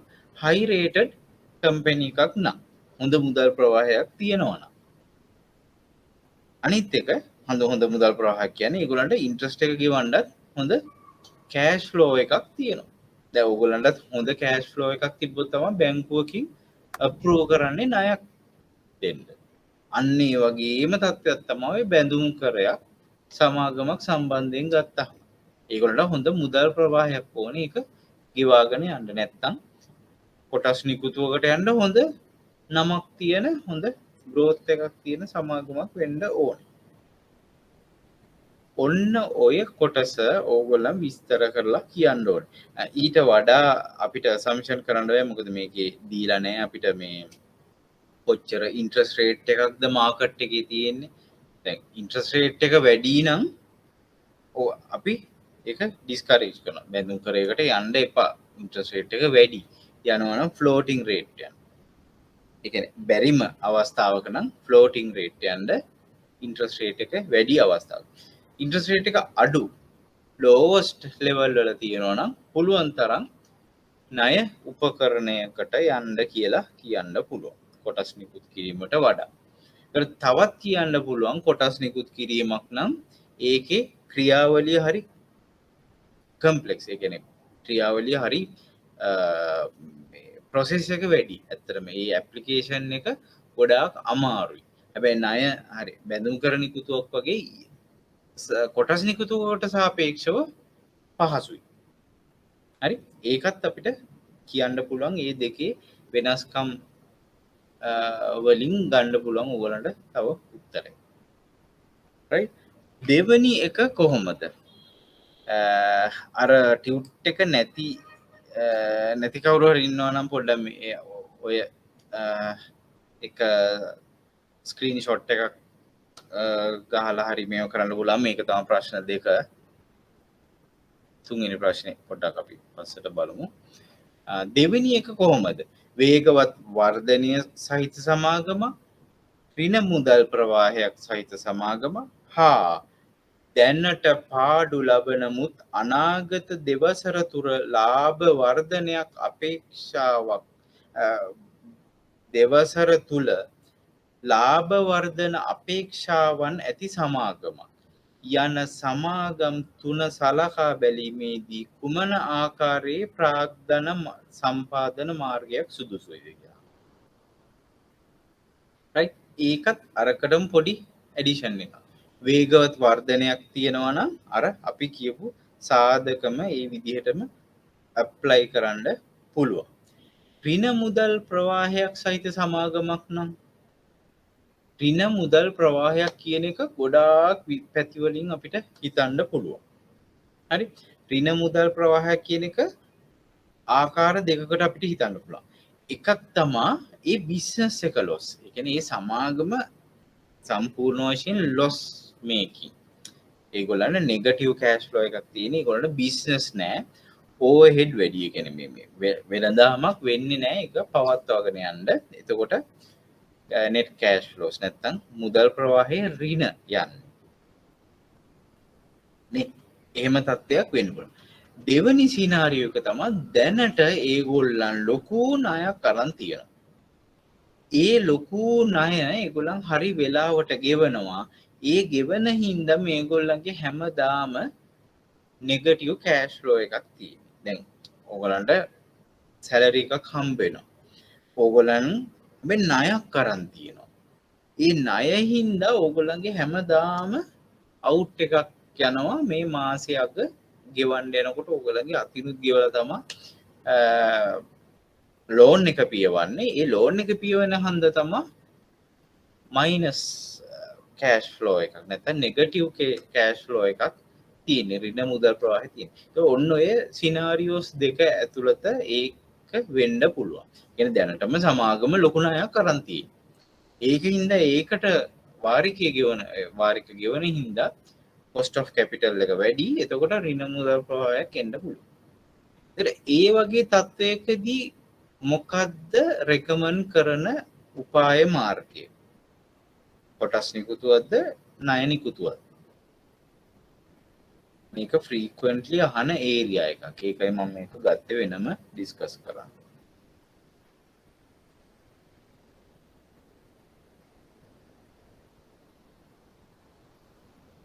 මොකද්ද එයාට සජෙස්ට් කරන්න පුළුවන් දෙවෙනි සමාගමට?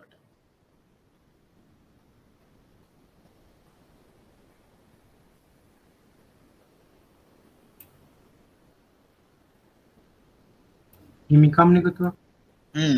ඇයි ණය නිකුතුවක් කොහොමත්ම බෑ. මොකද තව ණයක් ගත්තොත් තව ණයක් හෝ දැන් බිස්නස් එක ලොස් නම් කොහොමත් ණයක් ගන්න බෑ.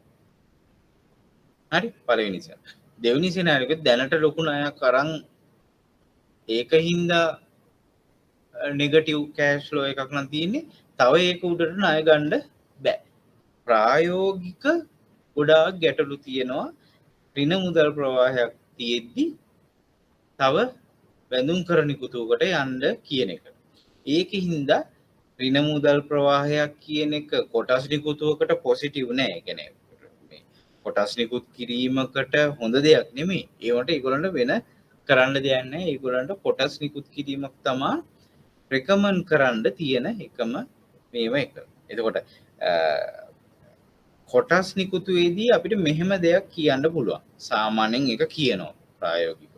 කොටස් නිකුතුවකදී ගොඩාක් ණය අරන් තියෙන ලොකු හයි කොස්ට් එකට ලෝන්ස් අරන් තියෙන ණය අරන් තියෙන බැඳුම් කර ගොඩාක් නිකුත් කරපු කම්පැනි ෂෙයා ඉෂුස් කරනවා. ඒ ෂෙයා ඉෂු එකේ සල්ලි අර ණය ගෙවන්න පාවිච්චි කරනවා කියලා ප්‍රොස්පෙක්ටස් එකේ ඒගොල්ලන් මෙන්ෂන් කරනවා.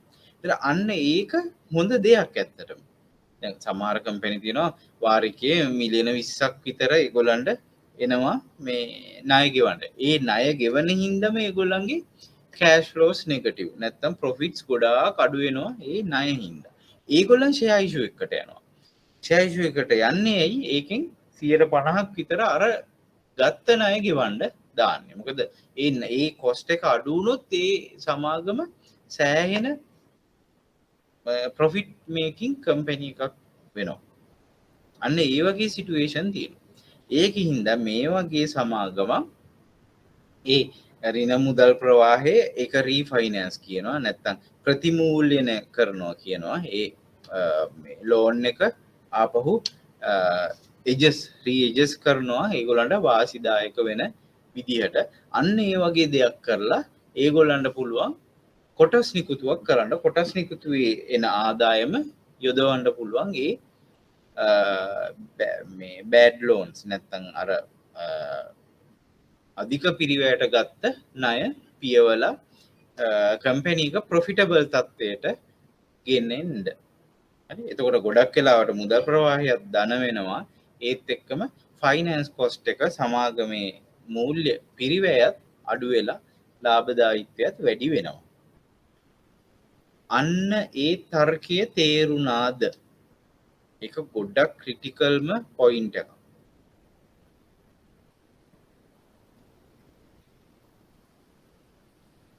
තේරෙන්න ඇති නේද? උන්ට කල්පනා කරලා බලන්න මේ සිනාරියෝස් තුන. තුන්වෙනි එක දැනට පාඩු ලබනමුත් අනාගත දෙවසර තුර ලාභ වර්ධනයක් අපේක්ෂාවක්. ලාභ වර්ධන අපේක්ෂාවක් ඇති සමාගමක්. ඒ කියන්නේ ටිකක් අමුතු සිනාරියෝ එකක්. ඒ සිනාරියෝ එක මොකක්ද?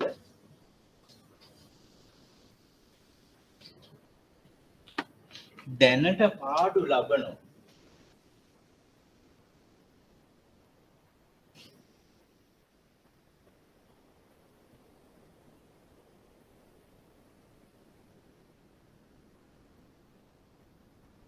millions.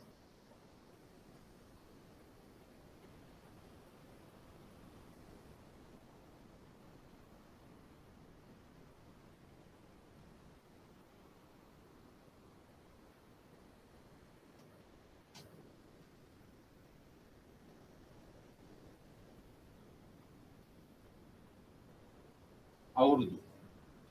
right? දැන් මේ අද දැන් මේ වගේ loss එකක තියෙන්නේ. හැබැයි ඒගොල්ලන්ගේ forecast, market predictions, economy එකේ වෙන වෙනස්කම්, ආර්ථිකයේ සිදුවෙන වෙනස්කම්, රටේ දියුණුව උද්දමනය ඒ ඔක්කොම සාධක මේව කළා ටෙක්නිකල් ඇනලිසිස් ඕගොල්ලන් කරා. ඒව ඔක්කොම බලලා ඒගොල්ලන් හිතනවා අවුරුදු 2.5කට වගේ කලින් අවුරුදු 2.5කට වගේ පස්සේ මේ වගේ ලොකු වර්ධනයක් එන්න පුළුවන් කියලා. මේක ඕන විදිහකට එන්න පුළුවන්. දැන් සාමාන්‍ය මිලියන 150ක විතර අලාභයක් පෙන්නනවා දැන් මේ අවස්ථාවේ. හැබැයි අනාගත මේ ඉදිරි අවුරුදු 2.5 වගේ කාලය ඇතුළත ඉක්මනට මෙයා මොකද්ද මෙතන බ්‍රේක් ඊවන් පොයින්ට් එකට ඇවිල්ලා මෙතන ලක්ෂයට ඇවිල්ලා එතනින් ප්‍රොෆිට් කරයි කියන පුරෝකථනය හොඳ පුරෝකථනද ඕන කෙනෙකුට එහෙම දෙන්න පුළුවන් ෆෝකාස්ට් එක. හැබැයි හොඳ මාකට් ස්ටඩි රිසර්ච් එකක් තියෙනවා. හොඳ රිසර්ච් එකක් කරපු එක මේක යන්න පුළුවන් ඉස්සරහට. දැන් හැම සමාගමක දැන් ලංකාවේ ඔන්ලයින් වෙන්චර්ස් ගොඩාක් ඒවා එහෙමයි. ඩොස් මේකින් ඉඳලා එකපාරටම ලොකු ලාභ ලැබුවා. දැන් ඔය ඔයගලන් ටැක්සි මේව කරනවා, කෑම ඕඩර් කරන ලොකු ඔන්ලයින් බේස් එකක් තියෙනවා. ඒ වගේම ඔය ඒ දවස්වල ඔය Facebook ඒ වගේ සෝෂල් මීඩියා ගොඩක් ඒවා ඉස්සලම් පටන් ගන්නේ මේ විදිහට තමයි ඉන්වෙස්ටර්ස්ලා මේව කරන්නේ. හැබැයි අවුරුදු ගානක් 2007 8 9 10 11 12 යනකොට ලොකු හයික් එකකට ඒ වගේ සමාගමකට දැන් මේ වගේ අවස්ථාවකදී ෂෙයා ඉෂුව එකක්ද නැත්නම් බොන්ඩ් ඉෂුව එකක්ද කියන ප්‍රශ්නේ අහන්නේ. ෂෙයාස්ද බොන්ඩ් මේ වගේ අවස්ථාවක. ඒ කියන්නේ රිකවරි එකක් තියෙනවා චුට්ටක් මිලියන 150ක් විතර අලාභ ලැබුව එක දැන් මිලියන 110ක් විතර මේ මාස 6ට ඒගොල්ලන් ඊළඟ ටිකේ වැඩි වෙයි කියලා හිතන්නේ. දැන් ඒ වගේ සිටුේෂන් එක කොයි වගේ නිකුතු ආකාරයක් හොඳයිද?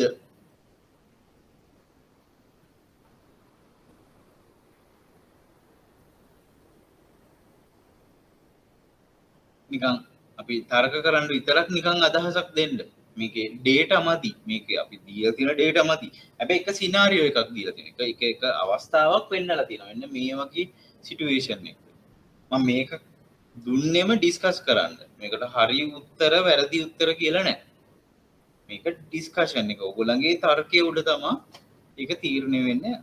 ආගියුමන්ට් එක උඩ. ඔයගොල්ලන්ගේ තර්කයේ උඩ. කොයි වගේ එකක් හරියයිද?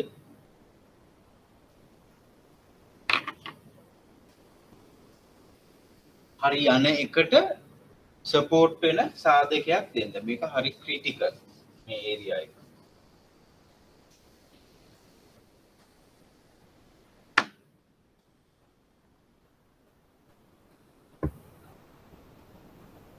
වරණීය කොටස් නිකුතුවක් සර්.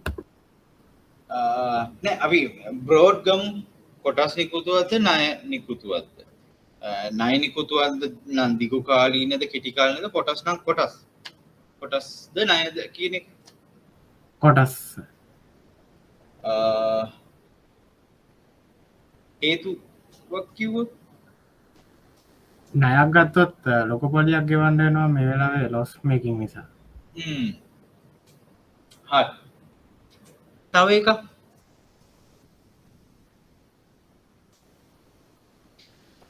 එක කොටස් ආයෝජනයක් රෙකමන්ඩ් කරනවා නම් ටක් ගාලා ආයෝජකයාගේ පැත්තෙන් හිතන්න. මම මොකටද මේ සමාගමේ ඉන්වෙස්ට් කරන්නේ? එච්චරයි. IPO එකක් ඉනිෂියල් පබ්ලික් ඔෆරින් එකක් ඕගොල්ලන් ඉමේජින් කරන්න. ඕගොල්ලන් ආයෝජකයෝ. IPO එකක මම මොනවද බලන දේවල්? එච්චරයි. අපිට පුළුවන් මෙන්න මේ ටික මාකට් කරන්න. සමාගමට මෙන්න මේ ටික මාකට් කරන්න පුළුවන්. ලොස් තමා මිලියන 150ක්. හැබැයි මේ මාස 6කට මේ මාස 6කට පස්සේ මිලියන 100කට ගෙනල්ලා තියෙනවා. ලොස් එක. සෑහෙන අඩු කිරිල්ලක්. අවුරුද්දේ මැද අපි මේ අවුරුද්දේ මුල වෙනකොට මිලියන 150ක් ලොස් තිබ්බේ. ඒ 6 මාසෙට. මේ 6 මාසෙට ලොස් එක මිලියන 100යි. කියන්නේ වේගින් එක කැච් කරගෙන යනවා. මේක ක්‍රිටිකල් සිටුේෂන් එක. ඒතර මෙන්න මේක බැලුවොත් තේරෙනවා ඊළඟ අවුරුද්ද වගේ ඇතුළත අනිත් එක දැන් මේගොල්ලන් ඉන්නේ හොඳ ඔන්ලයින් ප්ලැට්ෆෝම් එකක. දැන් අදටත් ඒ ඔන්ලයින් ප්ලැට්ෆෝම් වේගෙන් වර්ධනය තවත් වර්ධනය වෙන ඒවා තියෙනවා. දැන්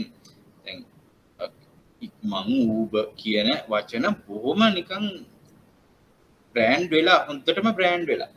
ඒ වගේ සිටුේෂන් එකක හරි වේගෙන් මේක රිකවරි එක වෙනවා. අන්න එතකොට ආයෝජකින් ආකර්ෂණය කරගන්න පුළුවන් කොටස් වලට සෑහෙන දුර මේ ටික. ඒගොල්ලන්ගේ තිබූ අලාභදායී තත්ත්වය වේගෙන් රිකවර් කරගෙන යනවා. ඒ වගේම ලෝන් එකක් ගන්න කියන්න පුළුවන් නොකියන්න පුළුවන්. හැබැයි නොකියන පැත්තට තියෙන අර කිව් එක. මොකද දැනට ලොස් මේකින් හින්දා කොහොමත් ටිකක් ණය වාරිකයක් ගෙවන්න ටිකක් අමාරු තත්ත්වයක් තියෙනවා. සමහරට පසු කාලීනව මෙන්න මේ තත්ත්වෙදි වගේ පුළුවන් ටක් ගන්න. මේ වගේ තත්ත්වයකදී පුළුවන් කියන්නේ මේක මම පෙන්නලා තියෙන growth එකනේ. growth එකේ අඩුවක් වෙන්නේ නැහැ. හැබැයි මේකේ cash flow එක චුට්ටක් මෙතනදී roll out කරගන්න පුළුවන්. මෙන්න මේ හරියදී. cash flow එක පොඩ්ඩක් ඒගොල්ලන්ට හදාගන්න පුළුවන් තැනක් තමයි මෙන්න මේ හරිය. මිලියන 50ක විතර ප්‍රොෆිට් එකක් ගන්නවා. අන්න ටක් ගාලා පොඩි ලෝන් එකක් අරගෙන ඒක රෝල් කරන්න පුළුවන්. නම හොඳයි, නම හැදීගෙන එනවා. සහ තව ප්‍රශ්නයක් තියෙනවා මේ මෙතනින් පල්ලෙහා ලෝන් එකක් ගන්නකොට රේටින් එක ගොඩක් අඩුවට එන්නේ. ශ්‍රේණිගත කිරීම අඩු ශ්‍රේණිගත කිරීමක් මෙතනදී අනිවාර්යෙන් වෙන්නේ. මොකද අඩු මේ ලාභදායීත්වය ගොඩක් අඩු තැනක තියෙන. ඒකට ආපසු ගෙවීම මෙතන ගොඩක් සාතික කරන්න අමාරු තැනක තියෙන. අන්න ඒ සිටුේෂන් එක මගේ ගානක් මම හිතපු සිනාරියෝ එක ඔය වගේ ලොකු එක තැන්වල එක සිනාරියෝ වෙන්න පුළුවන්. පහළට එනකොට උඩට එනකොට. ඒ වගේ ඕනම තැනක ප්‍රාග්ධන අවශ්‍යතාවයක් සහිත සමාගමක් මේ ඕනෑම අවස්ථාවක සපයා ගැනීමේදී මොනවද සලකා බලන කරුණු කියන එක. රයිට් අපි කල් ටිකක් ගත්තා. හරි. මම විනාඩියක් ගන්නම් මොනවා හරි තියෙනවා නම් උගලන්ට අහන්න පුළුවන්. අරුණ තෑන්ක්ස් ඔයා කතා කරලා මේවා කරපු ටිකට අර DTA එක මං එන සතියේ මං කියන්නම්. විස්තර අර අඩුපාඩු ටිකත් අපිට කව කරගන්න පුළුවන්. අනිත් අයත් කොහොමත් මැසේජ් වලින් දාලා ප්‍රශ්න අහන්න ඩිස්කස් කරන්න මේවා කරන්න පුළුවන්. මට දාන්න පුළුවන්. ප්‍රශ්න තියෙනවනම් ඔයගොල්ලන්ට අහන්න පුළුවන්.